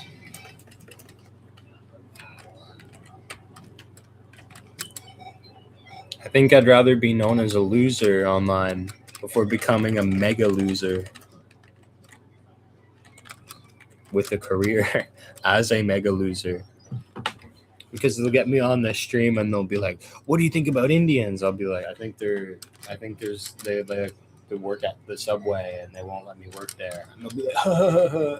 N-word, N-word, N-word."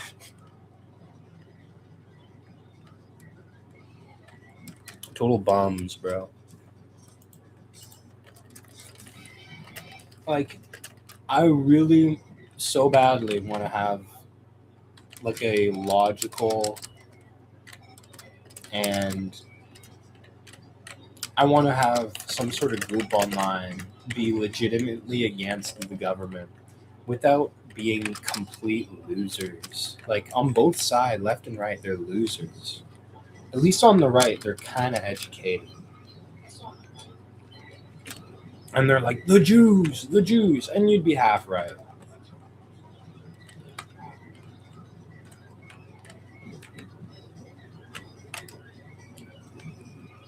But like the Holocaust jokes,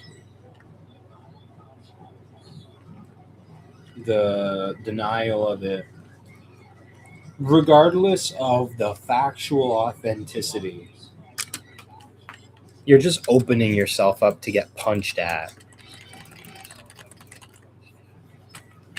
Like you're giving them ammo to fire back at you. Like learn some media training.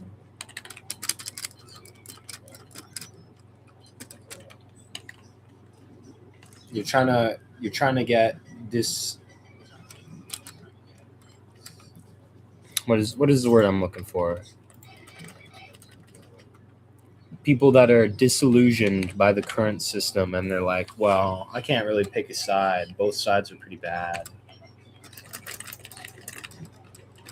They want like a good alternative. Be a good alternative. You know what I mean?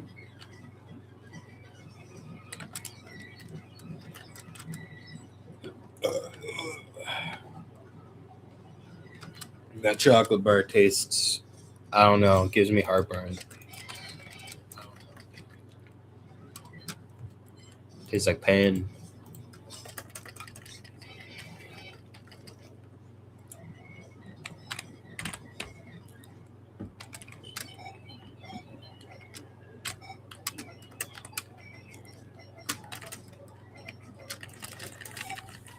Goodness me. Look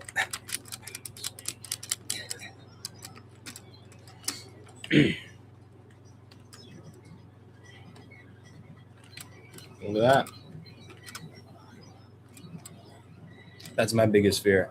I never ever even want to associate with the right wing. Oh no no no! My bad. I put my phone right up to my microphone, and it started echoing pretty bad.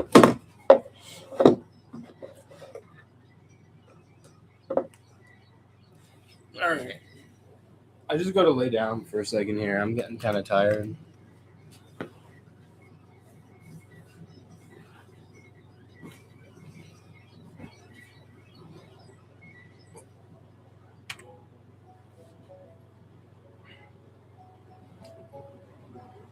I just need like 1 minute to like lay down, stretch a little bit, fix up my back.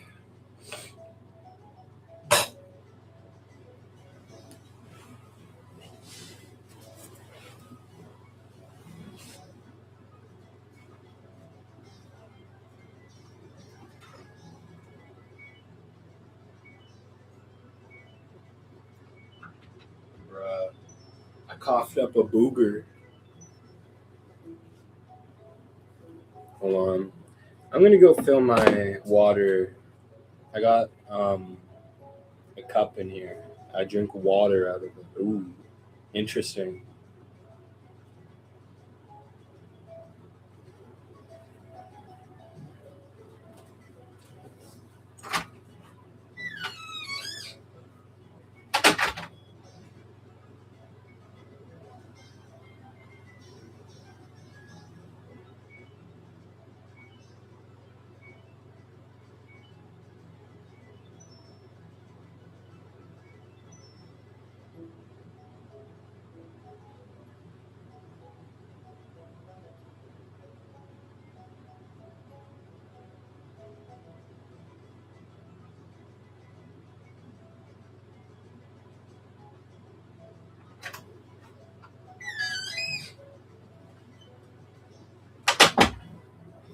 Bro, I'm kind of pissed. My cat is old, so it just pisses wherever. And if there's like anything on the bathroom floor that isn't the bathroom floor, she'll fucking piss on it. It pisses me off because I'm always the one to clean it. So gay.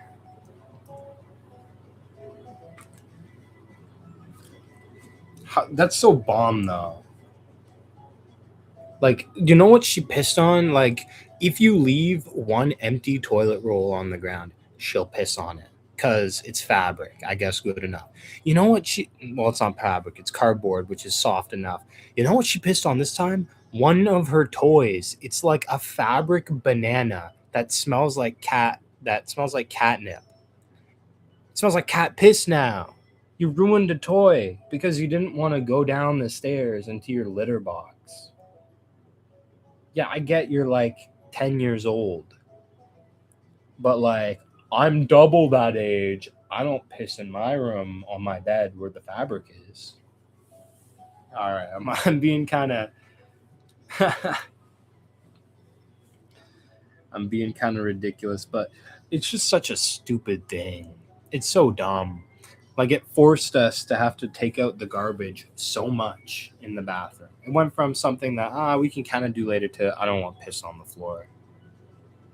And the funny thing is, you'd think that she'd like go anywhere else in the house and do the same thing. No, it's literally just always the bathroom. If there's nothing in the bathroom, she'll go to the litter box like everybody else.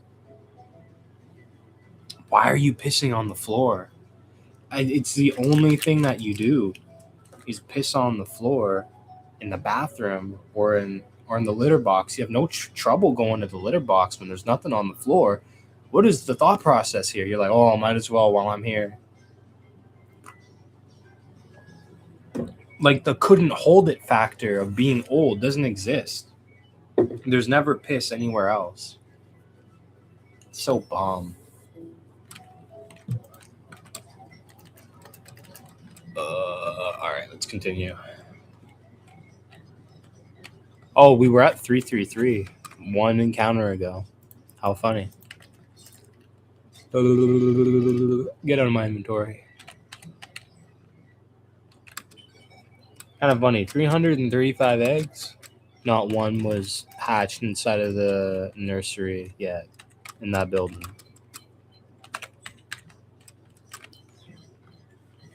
I don't think I've even had one viewer yet. I've been streaming for almost 3 hours. What is the magic number?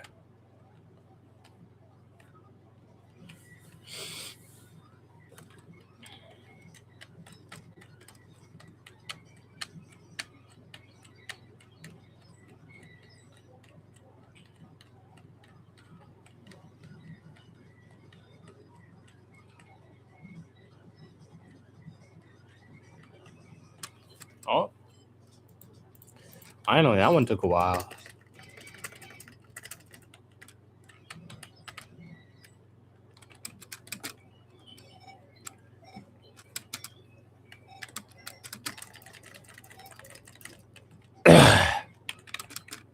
Bro, my throat is hella sore.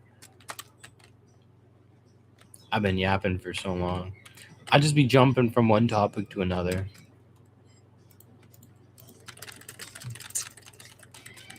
Like I didn't even finish talking about my my celebrity interactions.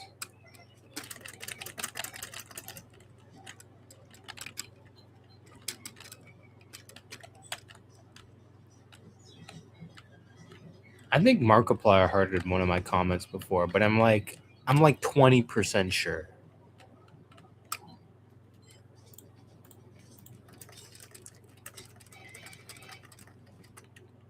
Otherwise, I don't think that happened.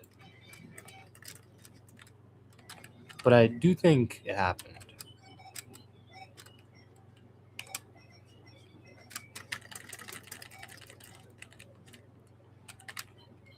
Yo, give me eggs, bro. I'm dying in here.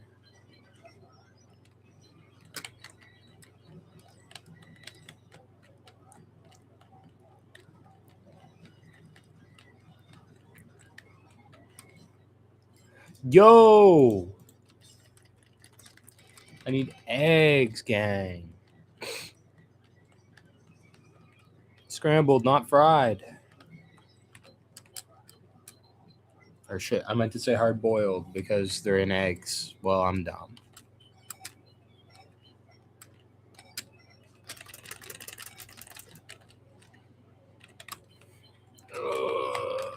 What is this, our fourth box that we've filled since emptying the box?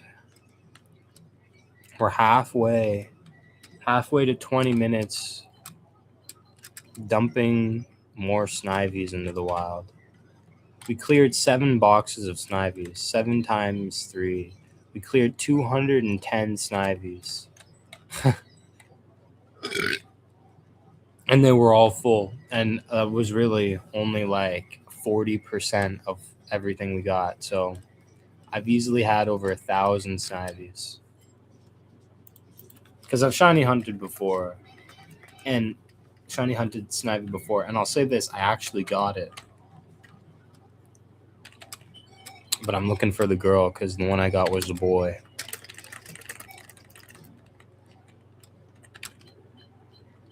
And this was like way before I started streaming. Way before. I'm talking like last year. Like 2025.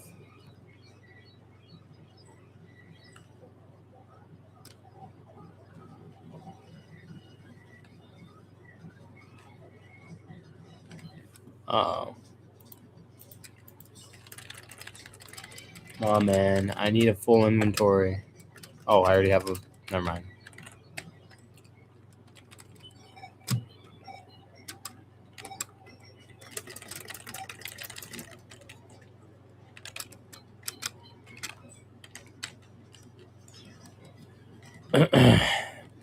Dude, when does the right wing? I just got like a sharp pain in my stomach. What the hell was that about?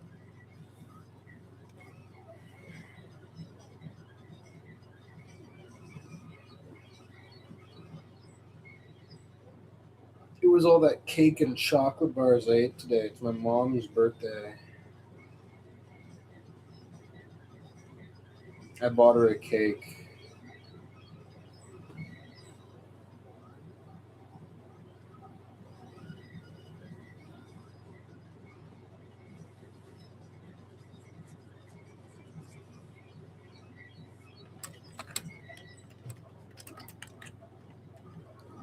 It's a pretty big cake too. I only had a small slice though.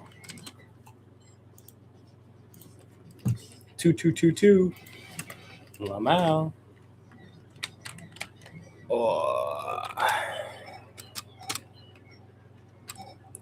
I think I might go until like 400 and then I might stop. Oh, come on.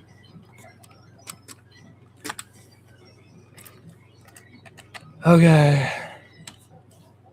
I'll probably stop before 400 if we're being honest. I would call this a successful shiny hunt because we got so much progress and we've got over 100 more encounters and 150 more encounters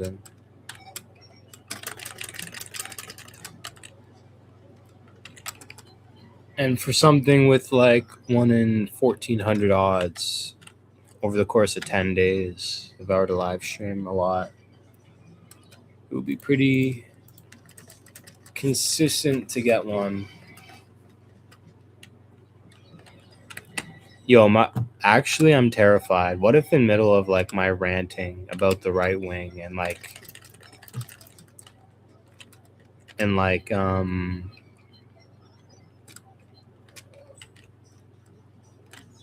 about like how Indians have like overtaken my town. What if that's whenever I get the shiny and that's the clip? People's introduction to me, they just assume xenophobic things.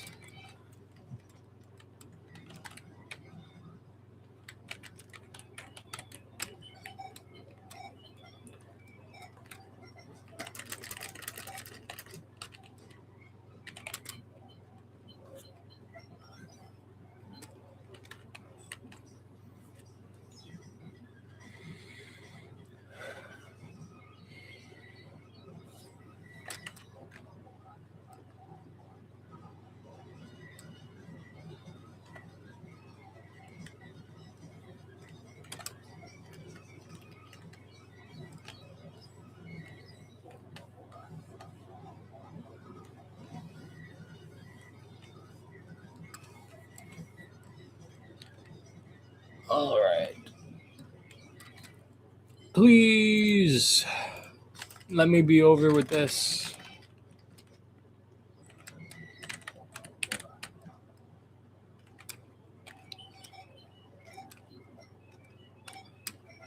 Hold on. Let me just go through and make sure I didn't like skim over a shiny at all.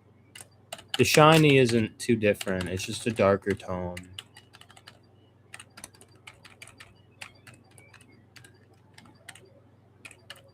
I already checked those 2 boxes in the front.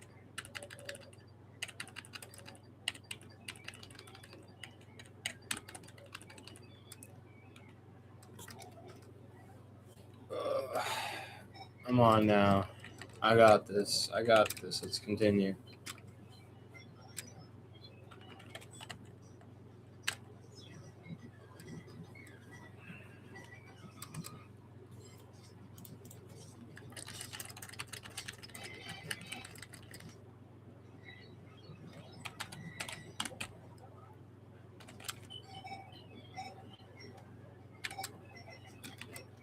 Oh, that one's full.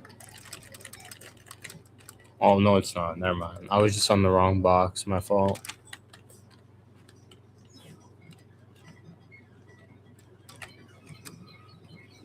I should really start doing this from a computer desk, man. I'm sitting on my bed right now. Probably be better for my back to lean backwards with the support rather than like leaning forwards.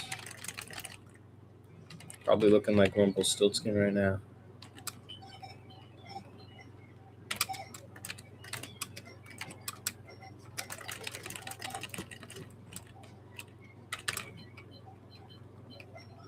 Ah, it's me.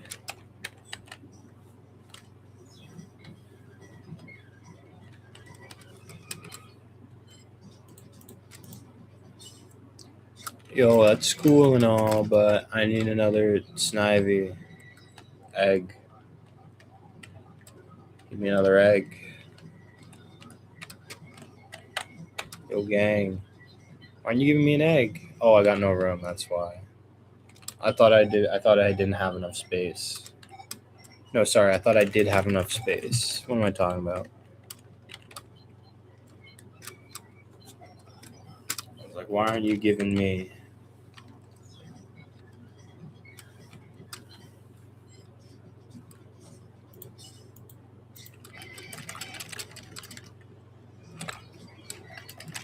Okay. Yep.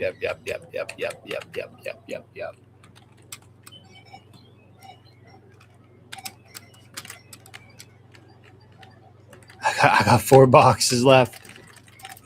I got 3 boxes left. I don't even have 4. Like 20 of my 30 box. No, like 24 out of my 30 boxes. No. Like 22. There we go. That's what I was trying to say. 22 of my 30 boxes are just dedicated to Snivy.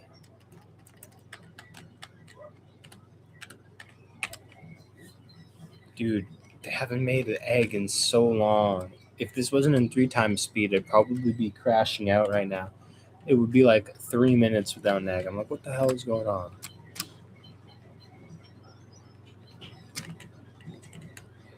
All the way over here, all the way back. Oh, halfway back.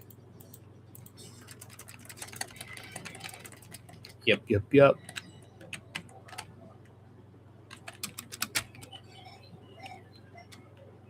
My spirit will not be broken. I'll tell you what though, that random stabbing pain in like my side almost took me out of like doing this, because I'm like, if I get this again, I'm not going to be hurting myself in my back just to be playing Pokemon and getting shiny Pokemon.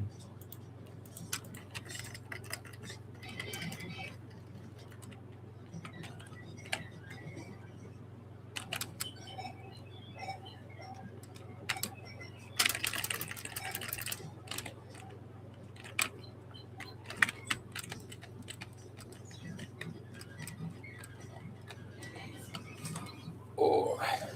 Imagine if whenever it's a shiny, it's not a girl, it's just another boy.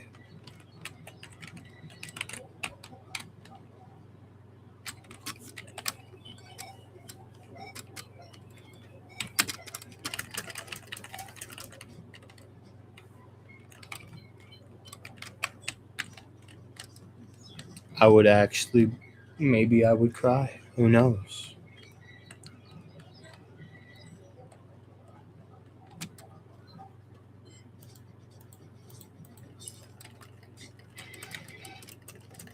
I don't know. I feel like I would be pretty happy to get a shiny. Yo, gang, hook me up. Thanks.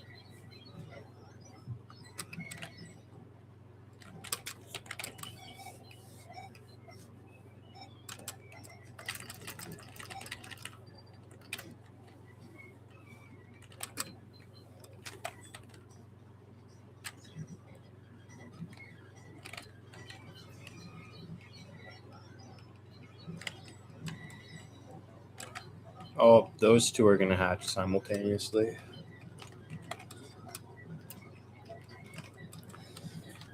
Oh.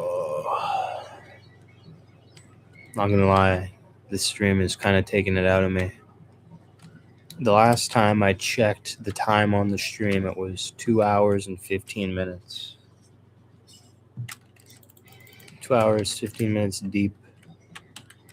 So I'm gonna put this Snivy in the box, pick up my new egg, and I'm gonna take a look, see where I'm at.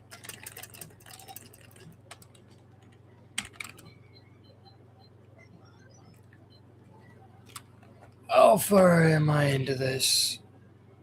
2 hours and 40 minutes. That was 25 minutes ago. Okay. Oh, There we go.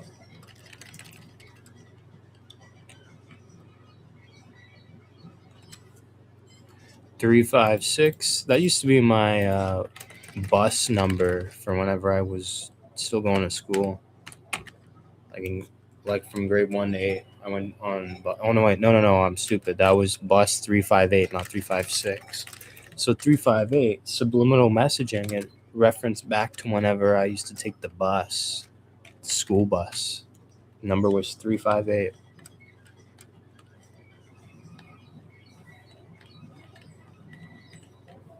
The grumpiest old lady took that bus. Took us to school. I remember one time we were so loud. I was probably about in 5th grade. We were so loud on the bus that like the 6th graders were chanting things like "back to school" whenever the bus was like, "I'm turning this thing around." Bus driver was sick of us being like really annoying. Or kids, right? We're like literally 12 years old, 12-year-olds causing like a 60-year-old bus driver to tweak out.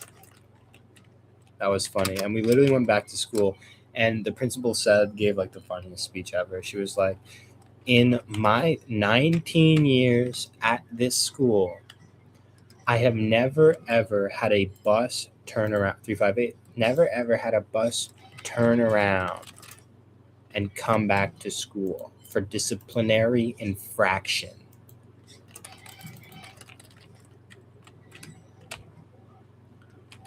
We got home at like 4:30. My mom was like, "Why are you late?" I'm like, "Kids were loud on the bus." So the bus driver got mad and took us back to school, and the principal yelled at us. And she's like, "Oh, okay." Dude, I haven't thought about that in such a long time. I remember whenever I was in 3rd grade, in grade school, I was friends with all the 8th graders.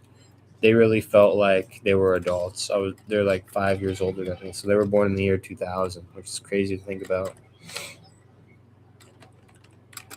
But I was cool with all of them. I remember once we were playing wall ball. If you don't know what wall ball is, you're not a real one.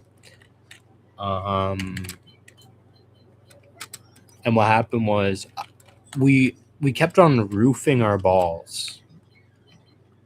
They kept on going on top of the roof because we would throw them real high and they wouldn't come back down, obviously. So what we started doing is we started bringing plushes to school. At least that's what I started doing. I'm like, I'm gonna hop on a trend right here. So I threw my Yoshi at the wall and it barely bounces, but you can catch it, right? It didn't get roofed, but it landed on like a shed, like right next to the wall. And it stayed there for like 4 months. And the 8th graders would be like, every chance I get, like, "Yo, we were trying to knock your Yoshi down, but we couldn't get it." I still have the Yoshi today. They eventually got it and they gave it to me. And I was so happy. I was like a kid on Christmas. I was like, "Yay, thank you." They eventually knocked it down with like another ball or something. I remember some kid like threw his wall ball up, like a tennis ball, and his tennis ball got stuck on my Yoshi. So that kid also got his tennis ball back. I felt so guilty about his tennis ball. I was like at home, like sitting in my room, like not crying or anything, but definitely feeling guilty. It's like, yeah, I tried to get your thing down, but I lost my thing in the process as well. Just that kindness really made me feel guilty about having thrown it up there and been an idiot in the first place. Yeah, but eventually those 8th graders graduated, and I was never friends with any more 8th graders, enemies even. There's one kid named Riley. He had a brother named Ryan, who I was sometimes chill with. I kind of bullied him sometimes for being obsessed with Five Nights at Freddy's. Like, bullied him, like, meaning I would make fun of Five Nights at Freddy's to his face. That's the extent of it. And I think I called him a nerd a couple times. I was like, "You like Five Nights at Freddy's? You're a nerd." And he just brushed it off every single time. But his brother, which was like a year older than us, had like a huge problem with that.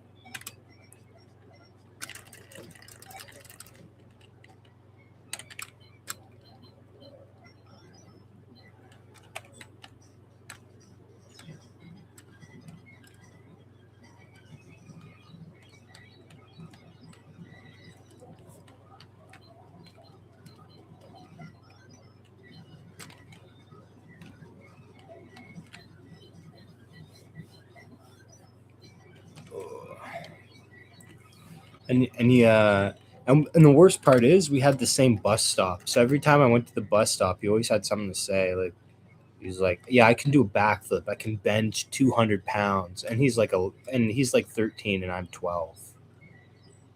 Right? So obviously he's full of shit. But I'm like, fuck. Is he telling the truth? I don't know. Like every time we were on the playground, I remember one time he was making fun of us so hard, like my group of friends, that like a couple tears rolled down my face. But what they were saying was so funny and so true that I was laughing at the same time. But I was like trying to not laugh. So I was like,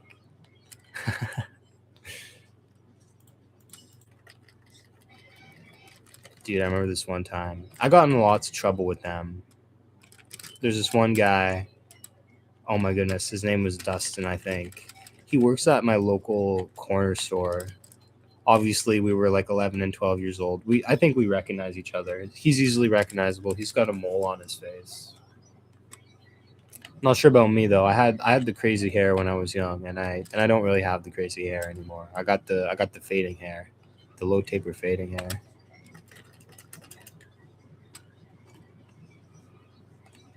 I should probably yeah, there we go. Now my TV isn't gonna turn off for another hour. Gotta reset the sleep timer. I've turned it off multiple times in the settings, but it just turns itself back on. So I guess it's just something I gotta live with.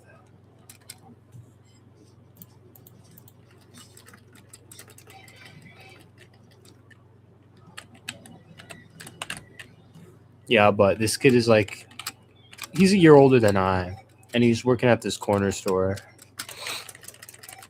That's like, I don't know, kind of close to where I live.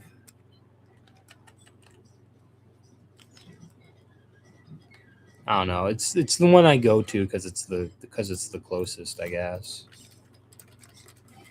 But my entire point of the story is that this kid was part of the Riley gang, and there's two other kids that I remember specifically, but these were the big two that like picking on us. Dude, I got picked on by some kid that was like a grade lower than I. That sounds like a bum thing, but this kid's name was David, and he was the most aggressive person you'll ever meet. And I was kind of like nonchalant. Well, maybe not nonchalant, but I was definitely like not aggressive at all, not even a little bit. So whenever this kid, he also had a brother that I was pretty good friends with named James. But his brother was like an ass prick to everybody. I don't think he knew I was a grade higher than him. I was never gonna fight this kid, but like he would do the stupidest shit. Like I remember he had three friends. I don't know their names at all, but he had three friends, and they would like run after people trying to headbutt them in the stomach. And apparently he has like ultra mega autism, but he's always angry, and you never really were able to tell because the look wasn't on his face. His actions were never really like indicating of that. He was just like violent all the time. So this kid, I think only on two occasions has this kid bullied me. Like he's loud and he swears, and the worst part is he works on a farm. So he was stronger than me. Because, being 11 years old compared to a 12 years old, if one of them has been doing manual labor for 3 years, it's probably the stronger one, no matter the age. This is pre-puberty, right? I don't even think I could beat my sister, who was 15 years old, in an arm wrestle yet.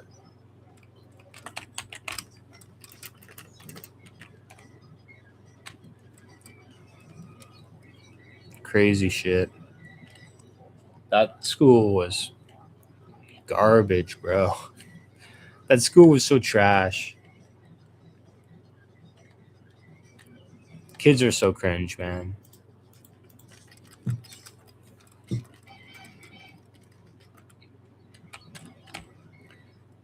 There were these couple of kids that were like, I don't know, Noah and Nico. These kids were all stars whenever it came to everything. They always got like perfect grades. They were always really, really good at sports. And that's the thing. I was pretty competitive whenever I was younger, so I would try and compete with them in school and in during recess. And they'd be playing like baseball, and I'd hit the ball, and maybe I'd get like a single or a double, or like maybe like 10% of the time I'd strike out or like get outed because they catch me. But they would always at least hit a double or a triple because they were faster, they hit the ball better, they were more accurate, they never struck out. Like I wasn't a bad player on the field for a 12-year-old with other 12-year-olds, but they always outperformed me. And I remember going to practice, waking up to practice like every day, every week on Monday, going to school an extra 2 hours early in like the November frost. And these kids would always be there as well because there was like a baseball club or something. No wonder these kids were better than me. Eventually, I stopped going because it was winter. They still went. They still went during the winter.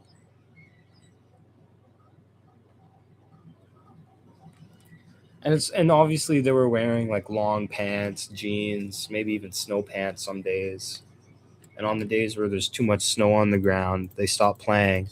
But these kids, they're playing baseball in like minus 10 Celsius.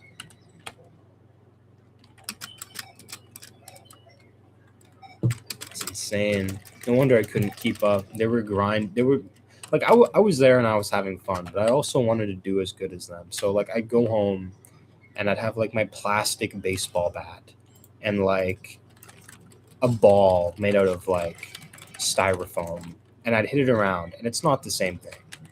Not even close.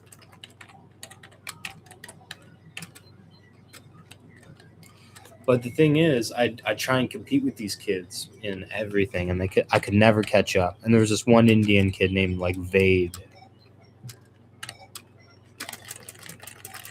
That kid, not really a sports all star, but like he was like a step above Nico and Noah in like grades and shit. He would always at least get high 90s, low 90s sometimes, common enough. But goodness, these kids, they were something else. I don't know how they were so locked in on their schoolwork. Like in seventh grade, I couldn't care. I think the last time I was like gifted in school was like sixth grade. I think that's whenever my gifted streak ended.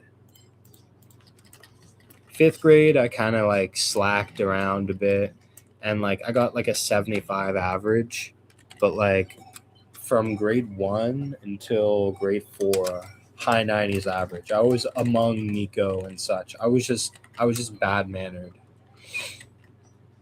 I calmed down, and with it, so did my ambition to go to like get good grades. Seventh grade is whenever I started really taking school not so seriously. I was like 12 years old. I'm like, nah, I'm never catching up to them. What's the point? That's my biggest problem. I was looking at it like a competition. It's not to say I failed or not. I have no eggs.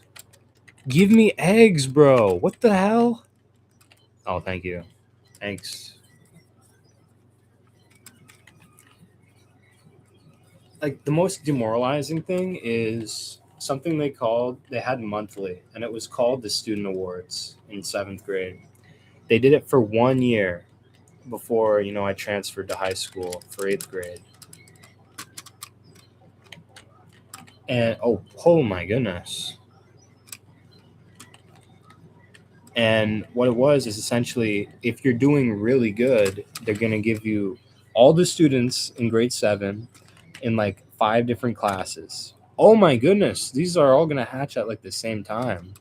Thanks for the eggs, man, but like you were holding them back.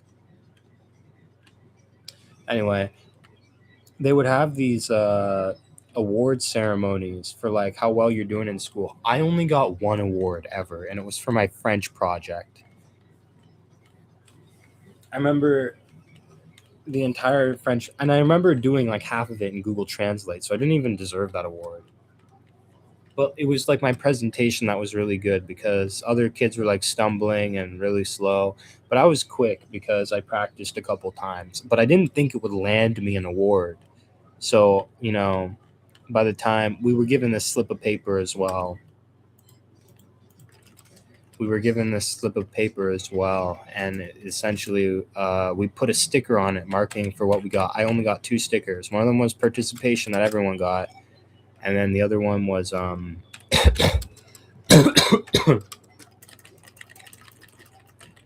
then the other one was my French reward I got at the very end of the year. Remember, they did these every month. So in the beginning, like 4 months, I'm like, I'm gonna work really hard, and I'd get like mid 80s, and I'd be like, I really deserve an award. I'd go, and these kids, I get low 90s, high 90s. They'd always get the reward, and it just like killed my incentive because these kids were just doing way better than me. We're all the same age, obviously. This is grade 7.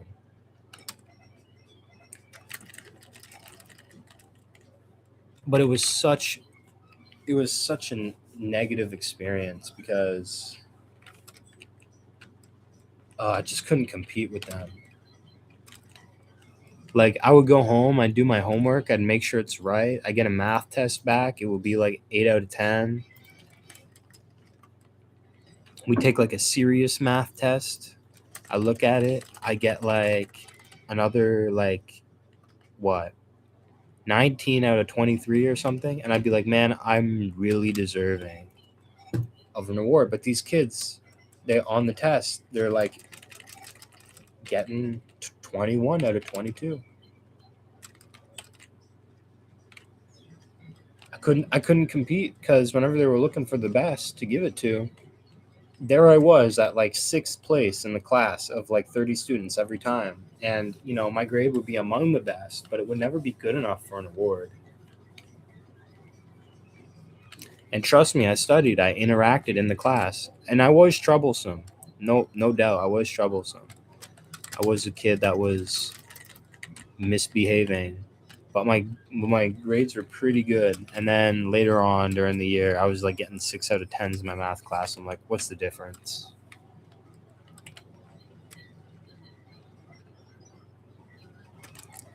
Getting 6, 7 out of 10s. Oh my goodness, 6, 7. I'm thinking to myself, well, damn.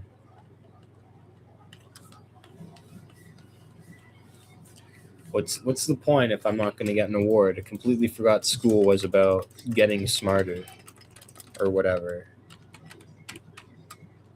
I don't know. I really deserve more awards than this too. I should also clarify that like you might think like I'm behind in like every metric. Every student had like 5 or something. Absolutely not. Every student, like I'd say half of the students only had one, and it was the participation one. And there's like maybe like 120 students from like 4 different classes or 4 or 5 different classes or whatever.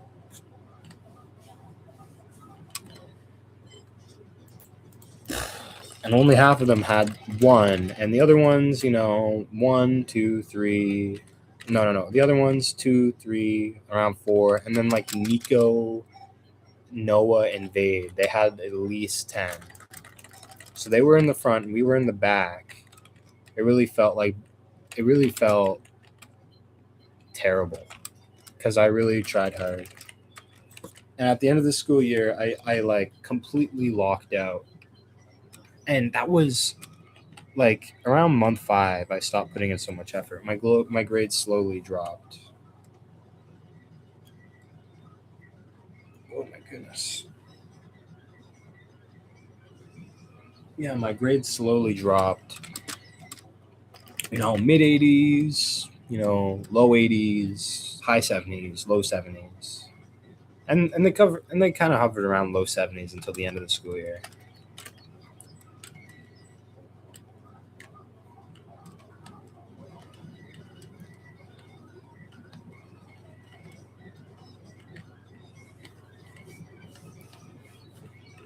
The French award caught me completely off guard. Whenever they said it, I was like, I didn't even like notice at first. because we're forced to go to these like awards ceremonies for how well you're doing in school. So I wasn't even listening. I was so demoralized. Now, obviously, I'm like crying about not being the best. But damn, I was like 12 years old. Those feelings kind of stuck whenever it came to hard work. Ugh, my chest is kind of hurting. I'm going to lay down for like 5 minutes. No joke.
feel good.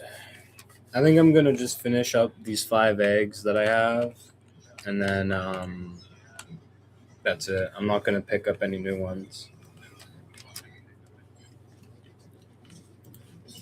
My stomach is starting to hurt, like my rib, like on my rib, not even in my stomach. So I think I gotta lay down. I think I've been sitting up too much. I'll do the last amount in my inventory. Hopefully we can get somewhere with that. You know what? I'll go to 25%. I only got 0.2 of the way there. I think I only need 3 more to get there, though. Oh, maybe not. Might need 5. Well, 4 now.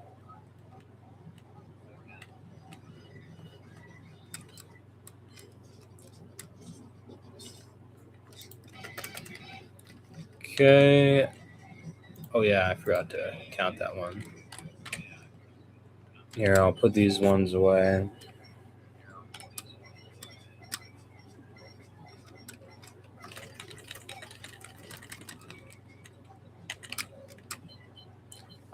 It's me. I'm not sure if you'll automatically give me a new egg.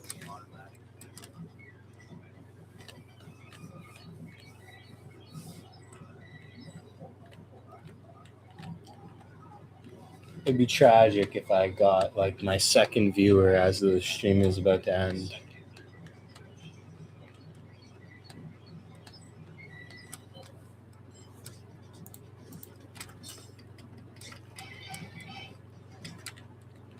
Just regular colored. We'll go to 25. Quarter chance of finding a shiny. We went an extra 14% this stream. I'm not sure if I'm going to stream tomorrow. If my gut doesn't hurt, then I will. Depends if I get the shiny in these last couple pulls, though. It's not impossible.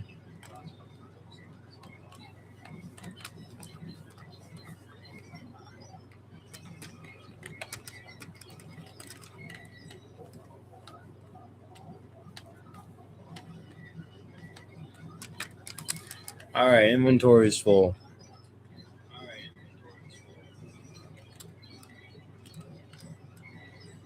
Just got this last egg before we're at 393, leaving it off. Last night we were at 159, so we've done over 200 eggs, almost 250 eggs today.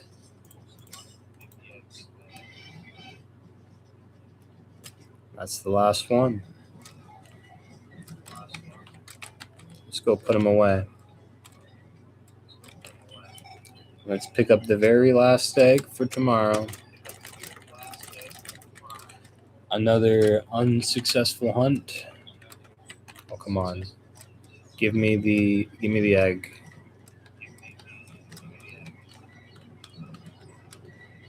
Is an egg really about to hatch before I get my next one?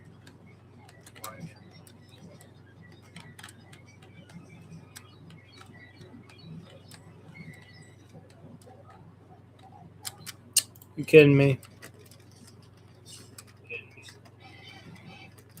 Brother.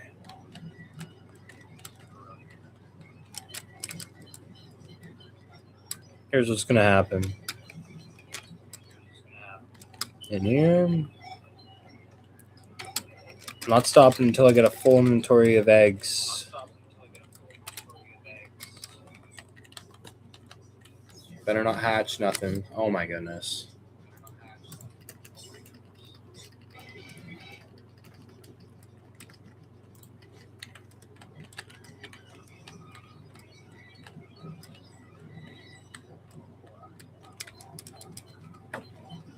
Come on.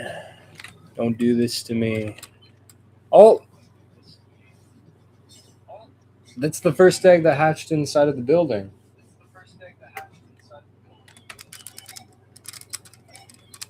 Wow. Right at the end of the stream, too. Come on. Just give me... Oh, I forgot to... No! That took so long. He just kept my egg. That was a mistake. I thought he didn't have anything.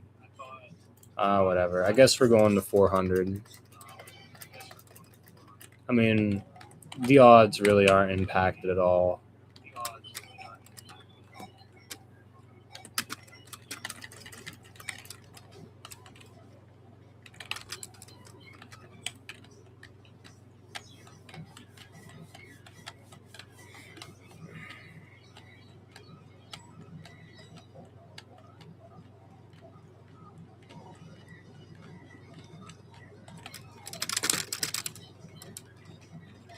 Of course I want it.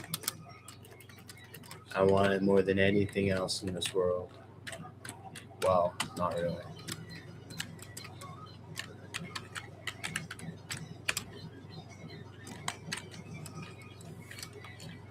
Come on, just give me the egg. Yes, I'm done. I'm done. We're not going to 400 today. Not today. Look, we got that full inventory of egg.